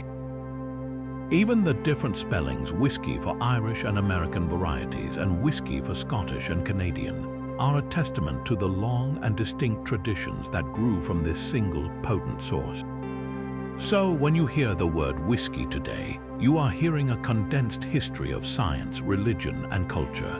It's a word that traveled from the Latin texts of monks to the Gaelic tongues of farmers, and finally onto the global stage, all the while retaining the echo of its original, almost magical purpose. It's a reminder that our ancestors saw in this distilled spirit not just a means of intoxication, but a concentrated essence of life itself, a fiery liquid that promised, if not immortality, then at least a moment of profound warmth and connection in an often cold and unforgiving world. This idea of a word's meaning being shaped by social structures, as we saw with villain, finds a fascinating parallel in a term that describes not an evil person, but an enthusiastic one, amateur. Today, calling someone an amateur often implies they are a bit of a bungler, someone whose skills are not quite up to professional standards. It can be a gentle put down, suggesting a well-meaning but ultimately unpolished effort. Yet, if we were to travel back to the elegant salons of 18th century France and compliment a philosopher or painter by calling them an amateur, they would receive it as the highest praise. For the word's origin is not rooted in a lack of skill, but in an abundance of love. The journey begins with the Latin verb amare, which means to love. From this root comes amator, meaning a lover. This is the term that passed directly into French, becoming amateur. In its pure, original sense, an amateur was simply a person who engaged in a pursuit for the sheer love of it. This was a crucial distinction in a world where the emerging class of professionals, those who performed a task for money, were sometimes viewed with suspicion by the aristocracy. The aristocratic ideal, particularly during the Enlightenment, was one of the cultivated gentleman or gentlewoman. A true person of refinement did not need to work for a living. their wealth afforded them the leisure to pursue knowledge and art as a passion. To be an amateur philosopher, an amateur musician, or an amateur naturalist was to be a connoisseur, a patron, and a practitioner driven by genuine curiosity and devotion, untainted by the grubby necessity of earning a fee. Their love for the subject was considered a purer, more noble motivation than professional ambition. The turning point, the moment when amateur began its slow slide from a term of respect to one of mild derision, is tied to the massive social and economic changes of the Industrial Revolution and the 19th century. As societies became more specialized and meritocratic, the value placed on formal training and certified expertise grew exponentially. The professional, with their rigorous schooling and proven competence, became the new ideal in fields from medicine and law to science and the arts. In this new world, the gentleman amateur, working from his private library or laboratory, began to look like a dilettante, a dabbler whose knowledge was broad but shallow, whose efforts lacked the discipline and systematic rigor of the paid expert. The love was still there, but it was no longer enough. The word started to accumulate its negative connotation, not because the amateur's passion was less, but because their output was increasingly seen as less reliable, less serious, and less impactful than that of a full-time professional. This shift is perfectly illustrated by the world of sports. In the early days of the modern Olympic Games, founded in the late 19th century, the ethos was strictly amateur. Competitors were expected to be gentlemen who participated for the glory of sport and the love of the game, not for financial gain. This was a direct inheritance of the aristocratic ideal. Yet, this very rule created an inherent hypocrisy, as it effectively barred talented athletes from working-class backgrounds who could not afford to train without sponsorship or payment. The amateur label in this context became a marker of class privilege, while the professional was often the more skilled, dedicated athlete. Over the 20th century, as professionalism triumphed in almost every field, the amateur was redefined as the beginner, the hobbyist, the one who hadn't yet, or might never, reach the pinnacle of skill. The love remained the foundation, but it was now framed as a starting point, not the highest form of engagement. Yet, even in our professionalized world, the original, noble spirit of the amateur has not been entirely lost. We see it in the open-source software programmer who spends countless unpaid hours perfecting code for the love of problem-solving. We see it in the community historian who meticulously researches local archives out of a pure passion for the past. In these contexts, amateur reclaims its power, describing a depth of devotion that can sometimes surpass that of a jaded professional. The word now exists in a fascinating tension, holding both its beautiful origin as a lover and its modern implication of not quite expert. It serves as a linguistic monument to the eternal human conflict between doing something for love and doing it living, a reminder that the purest motivation can sometimes produce the most profound results, even if they lack the official stamp of professional approval. Our exploration of words shaped by class and passion now brings us to a term that defines the wonderfully unusual, the strikingly out of the ordinary, bizarre. It's a word we use to describe everything from avant-garde fashion to inexplicable coincidences, carrying a sense of the peculiar that is almost theatrical. But the history of bizarre is itself a bit bizarre, offering not one, but two compelling and equally strange origin stories, each pointing to a different kind of otherness that could have inspired the term. The first theory, and perhaps the more colorful one, takes us to the Basque country, a region with a unique language and culture straddling the border of modern-day Spain and France. The Basque word bizarre simply means beard. The connection might seem baffling at first, but it becomes clearer when we consider the context of 16th century European fashion. In a time when most Spanish and French men were clean-shaven or wore very specific, trimmed styles of facial hair, a full, thick, or untamed beard would have been a mark of a foreigner. For a Basque soldier serving in a Spanish regiment or a Basque merchant trading in French cities, His beard could have been his most distinguishing feature. To the cosmopolitan crowds of Renaissance Europe, anything associated with these rugged, perceivedly wild men from the mountains might be labeled bizarre, that is, characteristic of the bearded ones. Over time, this association with an unfamiliar and perhaps uncouth appearance could have softened and broadened into a general term for anything oddly unfamiliar or strangely striking. The word, according to this theory, is a fossil of cultural prejudice, where a simple physical trait became shorthand for everything different and unconventional. The second, and more widely accepted, theory roots the word firmly in the world of Renaissance Italy. Here we find the Italian word bizzarro, which did not originally mean peculiar. Instead, it described a human temperament. It meant irritable, quick-tempered, or unpredictably angry. A person described as bizzarro was fiery, passionate, and prone to sudden flashes of ire, a character trait that certainly makes one stand out from the crowd. This meaning fits a pattern we've seen before, where a word describing an extreme or noteworthy human quality evolves to describe the striking quality of an object or event. The emotional volatility of a bizzarro individual was their defining, and therefore most noticeable, characteristic. This Italian term was adopted into French as bizarre in the 16th century, still carrying its connotation of capriciousness and anger. The fascinating transformation from angry to peculiar likely happened on the stages of French and Italian theatre. In the genre known as commedia dell'arte, stock characters with exaggerated personalities entertained audiences. A character prone to unpredictable, fiery outbursts would have been a gift to an actor, his bizarro nature making him bizarre in the sense of being theatrically unusual and entertaining. Through this artistic lens, the word began to shed its specifically negative emotional charge. The focus shifted from the internal feeling of anger to the external appearance of being wildly unconventional and eccentric. What was once a description of a dangerous temper became a description of a fascinatingly oddball personality or a strangely twisted plot. By the time bizarre entered English in the mid-17th century, this theatrical softening was complete.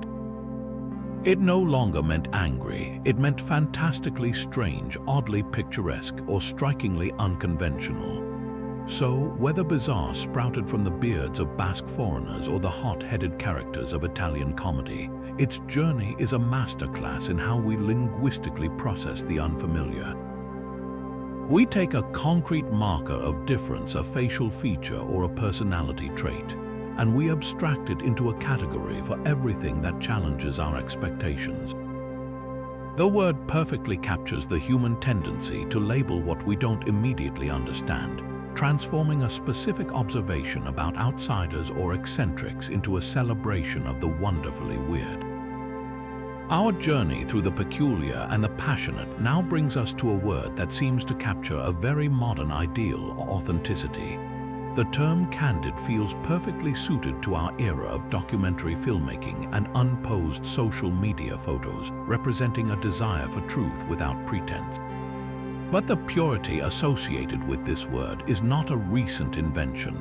It is a direct inheritance from the Roman Republic, a quality literally as visible as the color white. The word candid comes from the Latin candidus, which simply and beautifully means white, bright, or pure.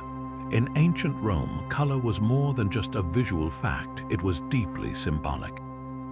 The color white, candidus, was associated with light, clarity, and moral purity. It was the color of the toga candida, the specially whitened toga worn by men seeking public office. The name candidate itself comes from this garment. A politician would have his toga bleached a brilliant white to symbolize his spotless character and his pure, transparent intentions for serving the public. The idea was that a man who presented himself in such a radiant, unblemished fashion had nothing to hide. His motives were as clear and bright as his clothing. This connection between the color white and moral integrity was so strong that candidus evolved beyond a simple color description to describe a person's character. A candidous individual was sincere, straightforward, and free from deceit. Their words could be trusted because their heart was pure. This metaphorical link between physical whiteness and moral straightforwardness is the crucial bridge to the word's modern meaning. When candid entered the English language in the 17th century, it carried this Roman ideal of guileless honesty. To be candid was to speak openly and without ulterior motive, to be frank in a way that was refreshing and trustworthy. The word described a manner of speech that was unadorned by flattery or evasion, as pure and unblemished as that white toga. This is the sense we use when we say, "I'll be candid with you," signaling a departure from polite euphemisms and a move toward unvarnished truth. The fascinating evolution of candid took its next major step with the invention of photography in the 19th century. Early photography was a slow, formal process. Subjects had to remain perfectly still for long exposures, resulting in stiff, posed portraits that often felt more like ceremonial icons than glimpses of real life. But as camera technology advanced, particularly with the development of faster film and more portable equipment in the early 20th century, a new style of photography became possible. Photographers could capture people in unguarded moments, unaware of the camera, their faces showing genuine emotion rather than a rehearsed expression. What do you call this new, authentic style of image? The perfect word was already waiting. A photograph taken without artifice, showing a subject in their natural state, was the visual equivalent of candid speech.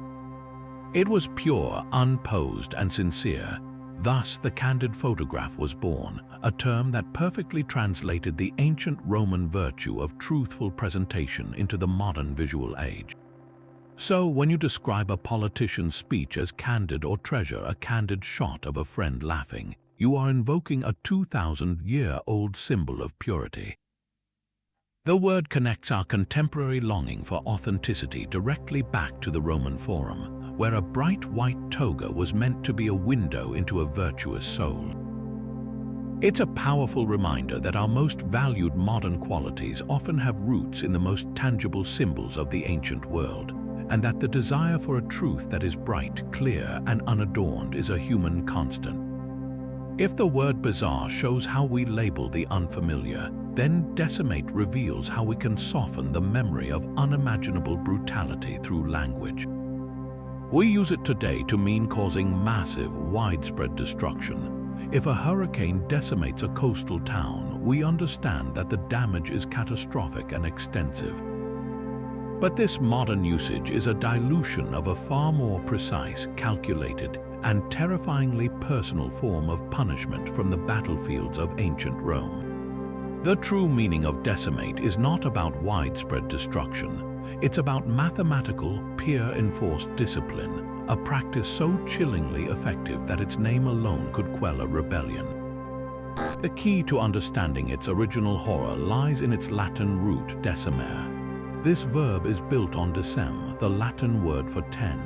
So, decimare meant with cold precision to take a tenth. This was not a vague term for killing.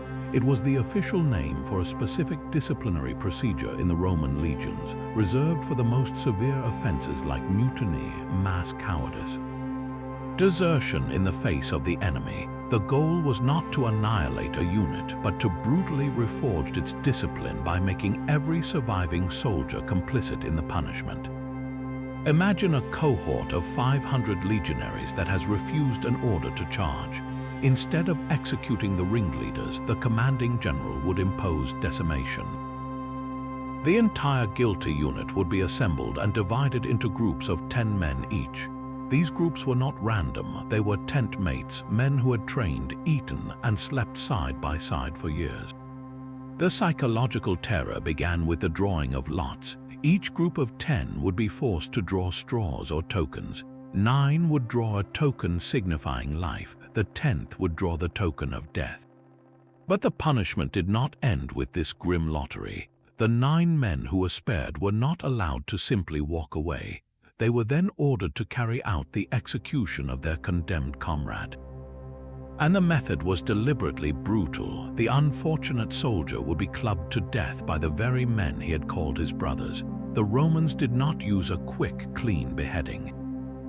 They used fists, stones, and clubs, a prolonged and intimate act of violence that traumatized the executioners as much as it killed the victim. This was the genius and the horror of decimation. It wasn't just about removing 1/10 of the men. It was about shattering the bonds of mutinous loyalty.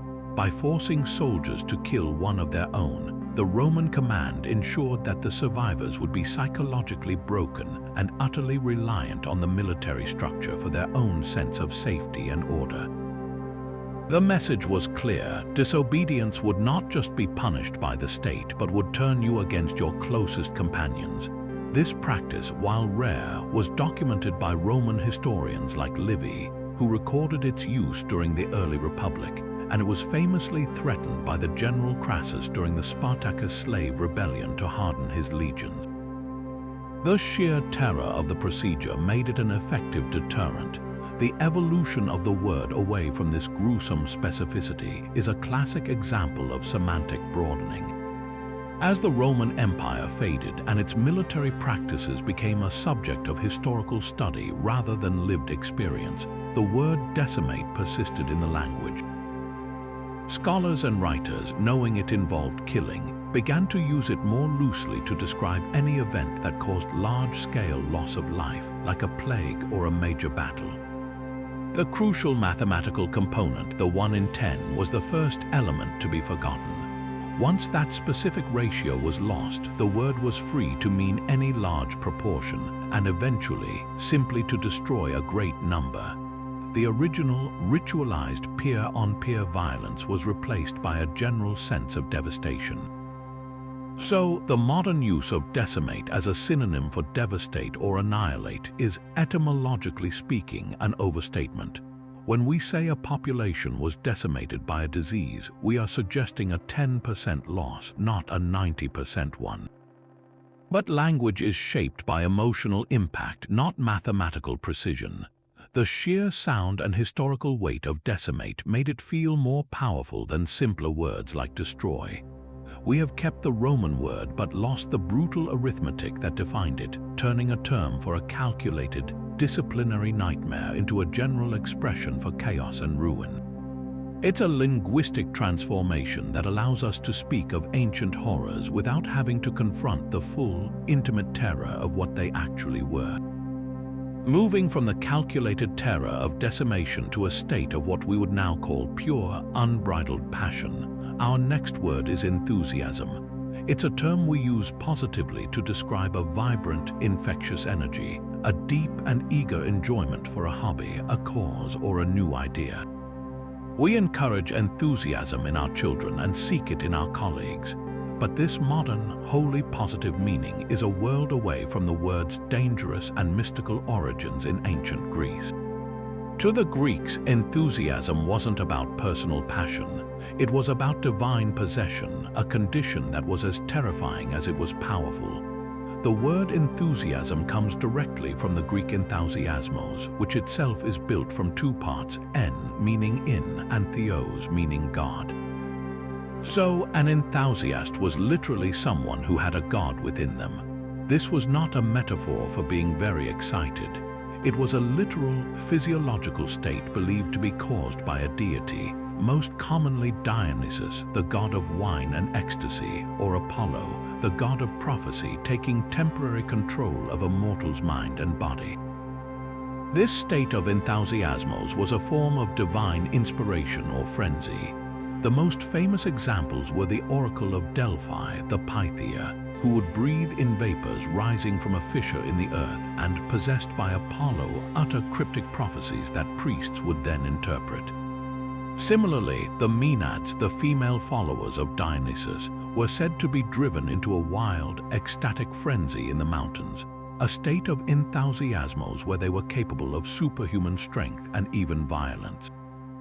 This connection to the divine made enthusiasm a deeply ambivalent concept. To be chosen by a god was an immense honor, a conduit for poetry, prophecy, and mystical insight. The great poets were thought to create their masterpieces not through mere skill, but through a state of divine enthusiasm.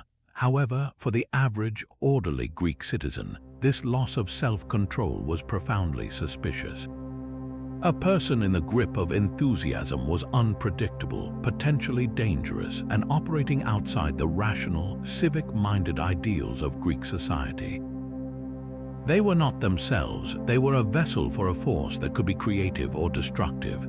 Enthusiasm was therefore viewed with a mixture of awe and fear, a sacred madness that was respected but also kept at a safe distance from the polis, the city-state. It was a force of nature, not a personality trait. The pivotal moment in the word's long journey toward its modern meaning came with the rise of Christianity in Europe. Early Christian writers, seeking to describe the intense, transformative experience of being filled with the Holy Spirit, adopted the Greek term enthusiasmos.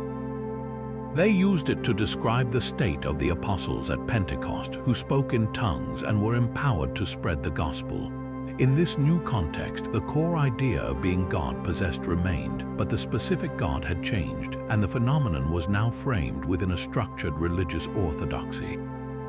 However, even within Christianity, the term could be double-edged. While enthusiasm for God was a virtue, certain radical Protestant sects during the 16th and 17th centuries, who emphasized direct personal revelation and emotional religious expression over established church doctrine, were labeled enthusiasts by their critics. In this usage, the term was a criticism, implying these individuals were claiming an unearned and potentially fanatical divine inspiration, hearkening back to the old Greek suspicion of those who operated outside sanctioned channels.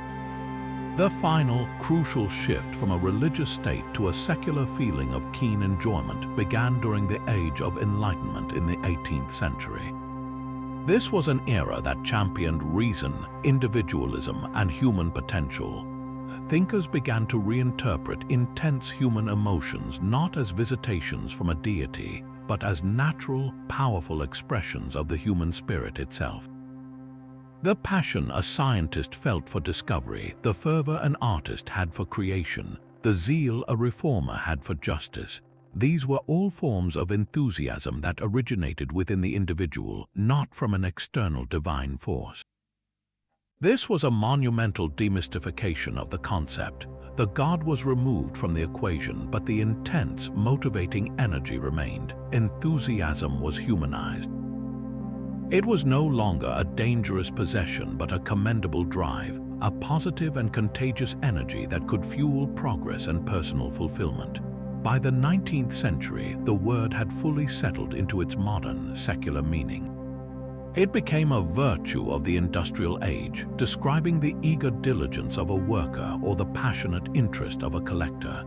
The negative connotations of fanaticism faded into the background, leaving a word that purely celebrates positive engagement and zeal. So, when we today talk about someone's enthusiasm for gardening, for a sports team, or for a new project, we are using a term that has traveled a vast distance. We've kept the fire but forgotten the God. The word now points to a source of energy within us, a testament to the Enlightenment belief in human agency. Yet, in its original power, it still faintly echoes a time when such intense feeling was believed to be a spark of the divine, a temporary madness that could inspire both sublime poetry and ecstatic dance. Now, while the story of enthusiasm is about a powerful force moving from the divine to the human spirit, our next term captures the moment when that human ambition collapses into a very public and often humiliating failure, fiasco.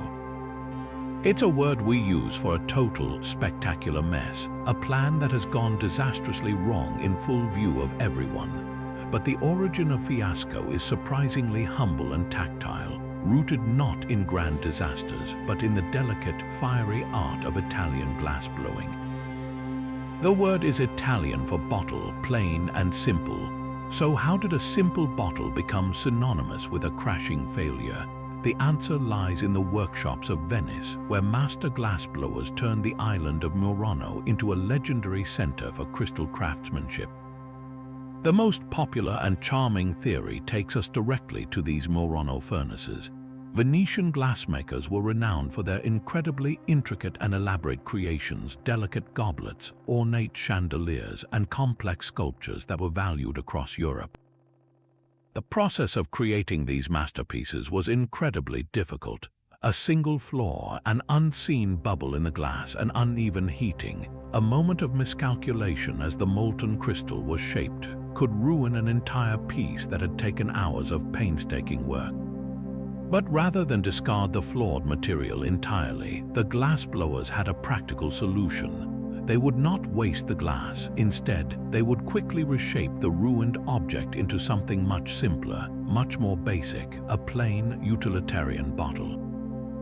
A fiasco. So, in the workshop parlance, when an ambitious project failed, the artisan would fare fiasco literally to make a bottle. The elaborate intended goblet had been reduced to its most basic form. This theory suggests that the term then made a leap from the workshop to the world of the theatre, particularly the vibrant commedia dell'arte troupes of Italy.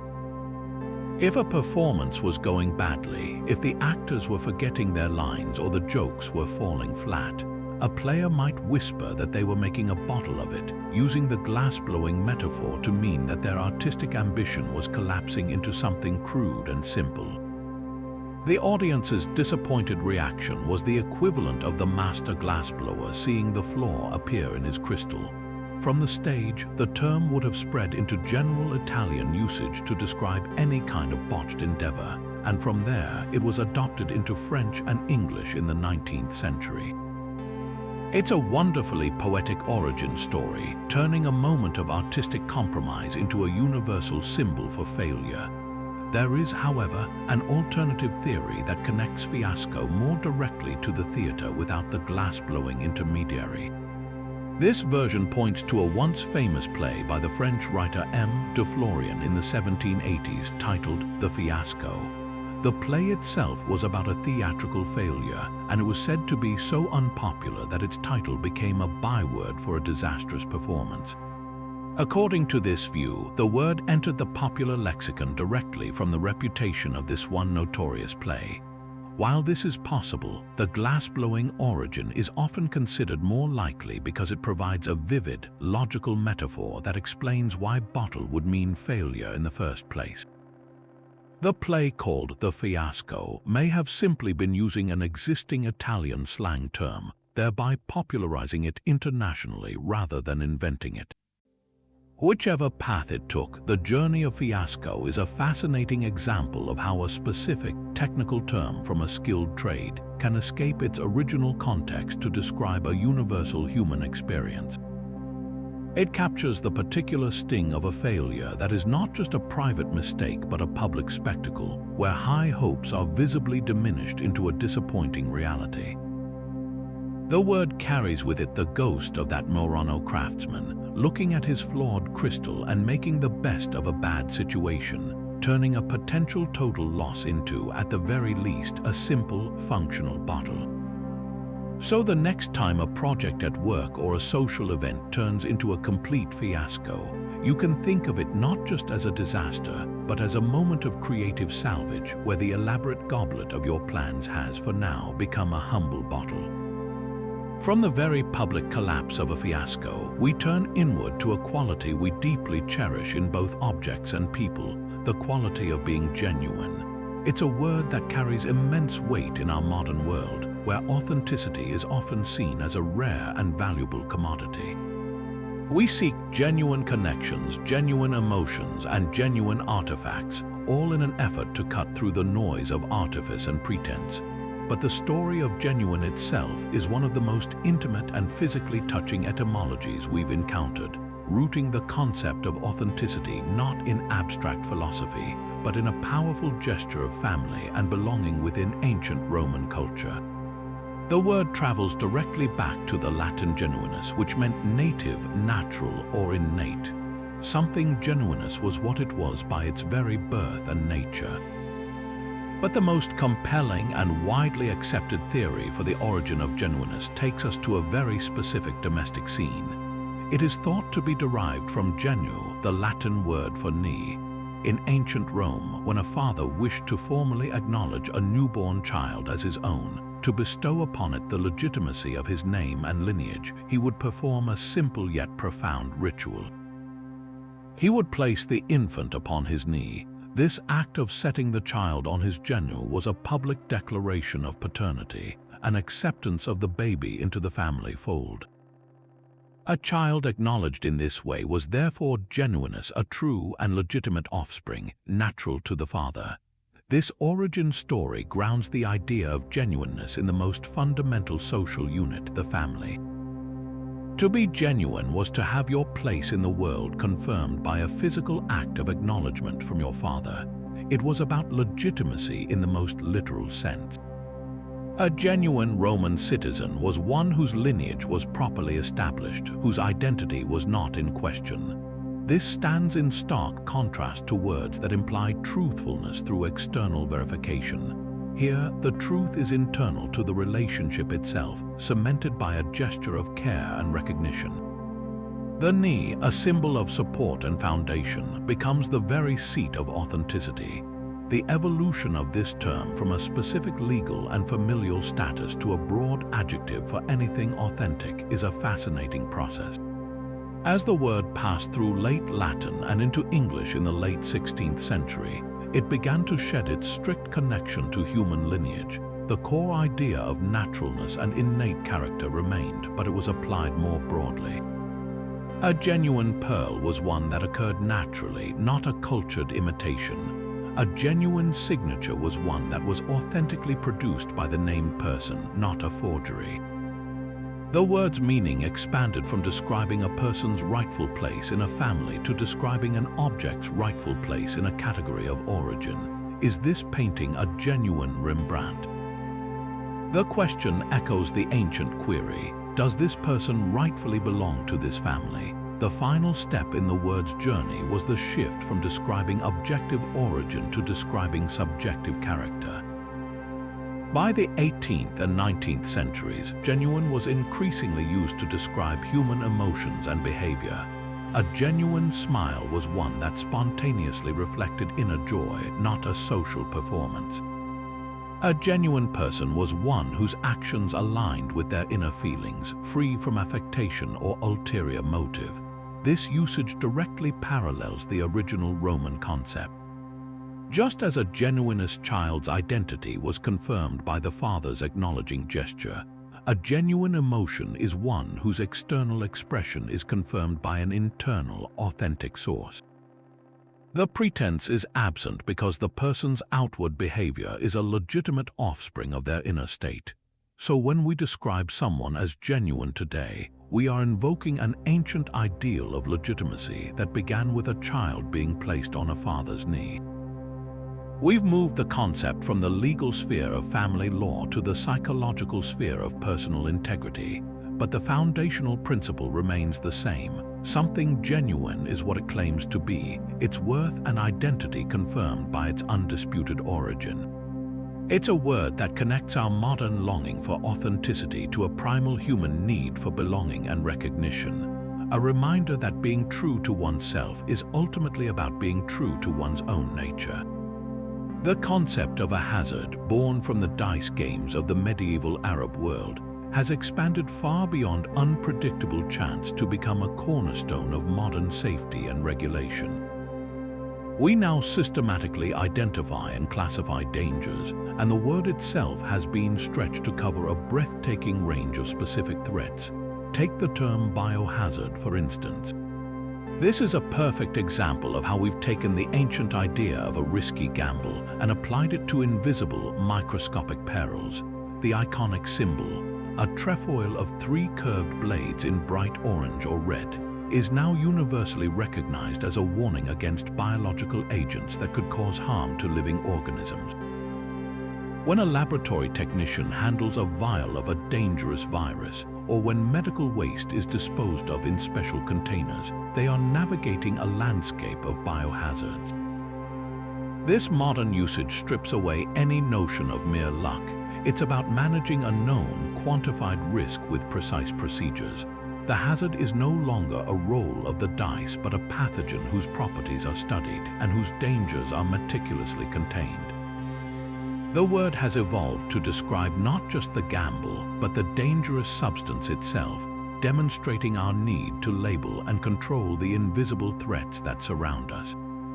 This drive to categorize and control is even more apparent in the realm of occupational health and safety.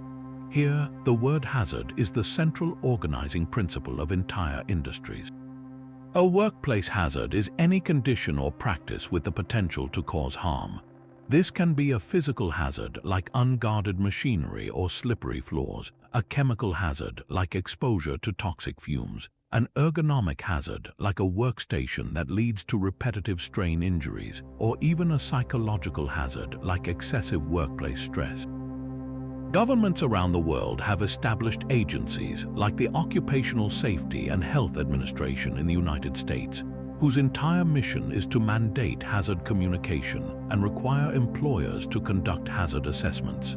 In this context, the word has become thoroughly bureaucratized, a technical term in a legal framework designed to prevent accidents before they happen. The original connection to fate is almost entirely gone, replaced by a belief that through careful inspection, training, and regulation, we can eliminate the element of chance and create a predictably safe environment. We've taken the concept from the gaming table and built a vast system of rules around it, all in an effort to stack the odds decisively in favor of human well-being. Yet, even as we've professionalized the term for serious real-world dangers, we've also playfully reintroduced it back into the world of games and sports, bringing its journey full circle. In many modern board games and video games, you'll encounter hazard cards or environmental hazards that introduce an element of unpredictable misfortune, much like the original game of Al-Zar. In golf, a hazard is a very specific part of the course, a bunker or a water feature that penalizes a poorly aimed shot. The player isn't taking a voluntary risk. The hazard is a designed obstacle, a permanent feature of the landscape that adds strategic complexity. This usage is a fascinating blend of the old and the new. It retains the idea of an external source of potential misfortune, just like a rocky coastline, but it's now a formalized part of a rule-based recreation. The danger is illusory. No one is truly harmed by landing in a sand trap, but the consequence within the confines of the game is very real. This playful application shows the word's flexibility.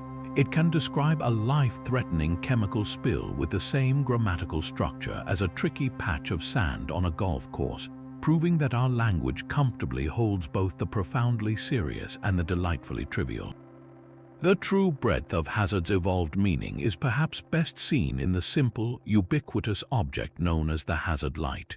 When a driver activates those flashing amber lights on their vehicle, they are performing a modern ritual of communication.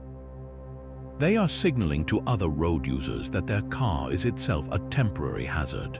Perhaps it's broken down, moving very slowly, or stopped in an unexpected location. This act encapsulates the entire history of the word. There is the element of unpredictability and potential danger for other drivers, echoing the original sense of chance. The car becomes a source of risk, just like a dice game or a stormy sea, but it's also a managed, communicated risk. The driver is not just succumbing to fate, they are taking a proactive step to warn others, to mitigate the hazard they represent. In that one flashing signal, we see the complete journey of the word, from an unpredictable force of destiny to an identifiable peril, and finally to a managed situation where human caution seeks to override the whims of chance. It's a perfect, everyday symbol of how we continually negotiate with hazard, using a word born in a medieval dice game to navigate the complex risks of the modern world. This journey from the evenly matched battle to the precarious situation brings us to one of the most fascinating modern applications of the word, a title chosen with impeccable precision, the iconic American quiz show, Jeopardy! The show's creator, Merv Griffin, reportedly conceived of the game's unique format based on a conversation with his wife. She mentioned how much she disliked quiz shows where contestants were simply asked questions, preferring the tension of a game where they had to provide the questions to given answers. This simple inversion became the genius of Jeopardy, a game where knowledge isn't just demonstrated, it's wagered. And what better name for a game built entirely around the calculated embrace of risk than Jeopardy? The connection is far more than just a clever title. The entire structure of the show is a masterful dramatization of the word's original meaning. Remember, a Jew party was a divided game, a situation of perfect balance and uncertainty. In Jeopardy, this balance is represented by the game board itself, with its categories and monetary values creating a landscape of strategic choice. Contestants don't just answer, they choose how much to risk from their accumulated score on every single clue, especially with the game's signature daily doubles. Finding a daily double is the ultimate Jeopardy moment. The game pauses, the focus narrows to a single player, and they must decide how much of their hard-won cushion to stake on one piece of knowledge. It's a microcosm of that ancient, balanced risk. The scales are perfectly even, and their next move can catapult them to a commanding lead or plunge them into, well, Jeopardy. The final round, aptly named Final Jeopardy, is the ultimate culmination. Here, contestants are presented with a category and must decide, based on their self-assessed knowledge, how much of their entire fortune to bet before even hearing the clue. It's a breathtaking gamble that perfectly mirrors the high-stakes uncertainty of a battle hanging in the balance. The show, through its enduring popularity, has subtly reshaped our modern understanding of the word. For millions of viewers, Jeopardy is no longer an abstract legal term or a dusty historical concept. It's a weekly spectacle of intellectual courage. It has reframed Jeopardy not just as a state of danger, but as an active choice, a strategic tool. Contestants willingly place themselves in jeopardy because the potential reward outweighs the risk. This modern interpretation adds a layer of agency to the ancient idea. It's no longer a fate that befalls you, like a soldier in an evenly matched army. It's a position a knowledgeable person can choose to enter for a chance at glory. The iconic theme music, the steady ticking clock, and the poised confidence of a champion like Ken Jennings all contribute to a cultural image of Jeopardy as a challenging but manageable state, one where skill and nerve can triumph over chance. The word has been democratized, transformed from a term for life and death military crises into a thrilling intellectual sport, proving that the human fascination with balanced risk is as potent today as it was on the fields of medieval France. But what does this ancient, God-sent terror look like when it becomes internalized, a phenomenon not of the forest but of the human mind itself? The modern understanding of a panic attack is the ultimate personalization of that primal fear. Where the ancient Greek experienced a panikon as an external assault by a deity, we now recognize it as an intense surge of the body's own alarm system firing without any visible threat. The symptoms are remarkably consistent with descriptions of divine possession. A heart pounding as if facing a monster, shortness of breath as if the air itself has turned hostile, trembling, dizziness, and an overwhelming sense of impending doom. The body is hijacked by a fear so total it feels supernatural, even though its origins are in the amygdala and the flood of stress hormones like adrenaline. This clinical perspective doesn't diminish the experience. It simply relocates the source of the terror from a capricious god on a mountain to the intricate, sometimes misfiring, wiring of our own biology. The feeling of being utterly out of control, however, remains the same terrifying constant across the millennia. This individual experience of panic can, under the right conditions, become a collective phenomenon, echoing the very mass fears described by ancient historians. Mass panic is a powerful example of social contagion, where emotion spreads through a crowd faster than any rational thought. Think of a fire alarm in a packed theater. If one person screams and runs for an exit, that sudden, irrational fear can leap from person to person, bypassing the conscious mind. It doesn't matter if the alarm was false, the perception of danger becomes the reality. This is the modern equivalent of the panic that routed armies. The mechanism is often rooted in a breakdown of social order and a loss of trusted information. When people feel trapped and believe their survival is at stake, they revert to a primal state where the crowd's fear is the only data point that matters. The tragic events of crowd crushes at large gatherings are often not caused by the initial threat itself, but by the panic that follows a desperate, collective flight response that creates a greater danger than the original cause. In these moments, we see the ghost of Pan's shout, not in a literal sound, but in the invisible, rapid transmission of sheer terror through a group of people, turning a crowd into a stampeding herd. Perhaps the most sophisticated and systemic form of modern panic occurs not in physical spaces, but in the abstract world of finance. An economic panic or a bank run is a fascinating case study in rational fear triggering irrational consequences. It begins with a whisper, a rumor of instability. A bank might be insolvent, an asset class might be overvalued. This seed of doubt plays on the same irrational dread that Pan once inspired. But in the financial system, which is built entirely on confidence and trust, this fear becomes a self-fulfilling prophecy.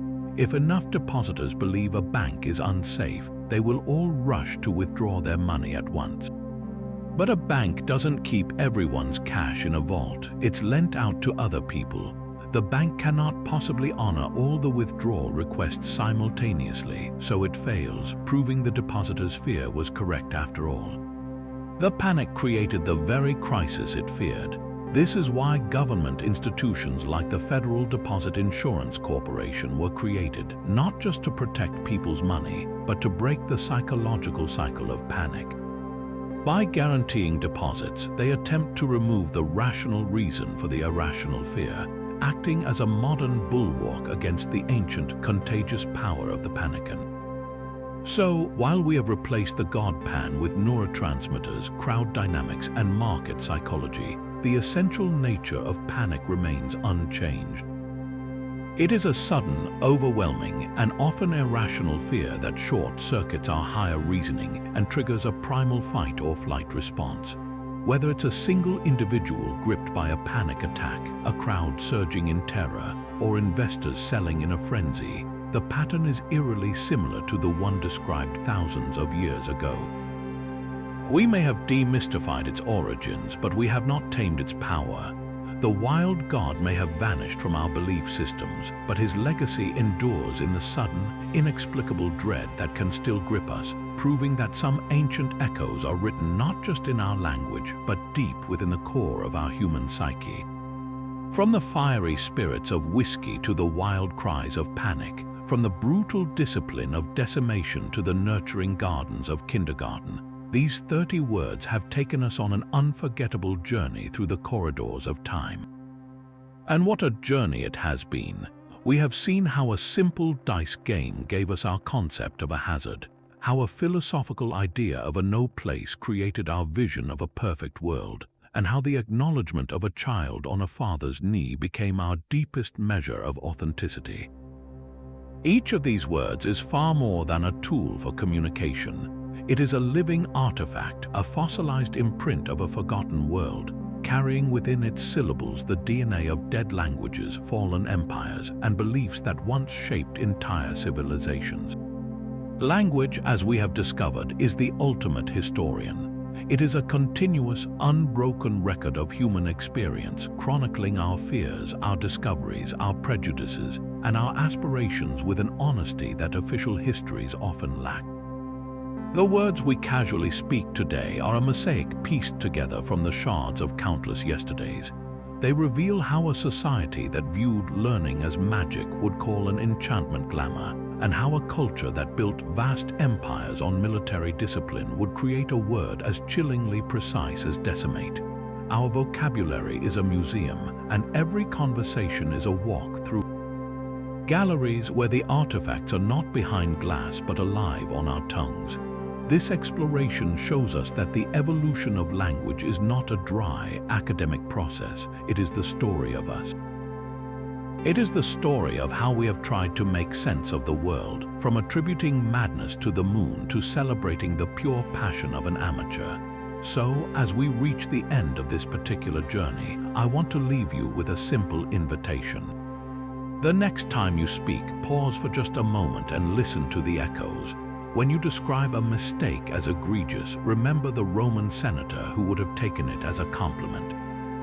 When you call an idea fantastic, think of the power of the imagination to create phantom worlds. Every word is a thread connecting you to the past, and by pulling on that thread, you can unravel stories more incredible than any fiction.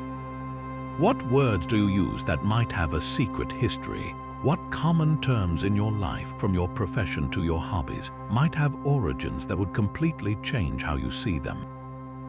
The adventure doesn't have to end here. I would love to hear from you. What is your favorite word with a surprising origin? Share it in the comments below, and let's continue this exploration of our incredible linguistic heritage together. After all, the most fascinating stories are often hidden in plain sight, waiting to be discovered in the very language we use every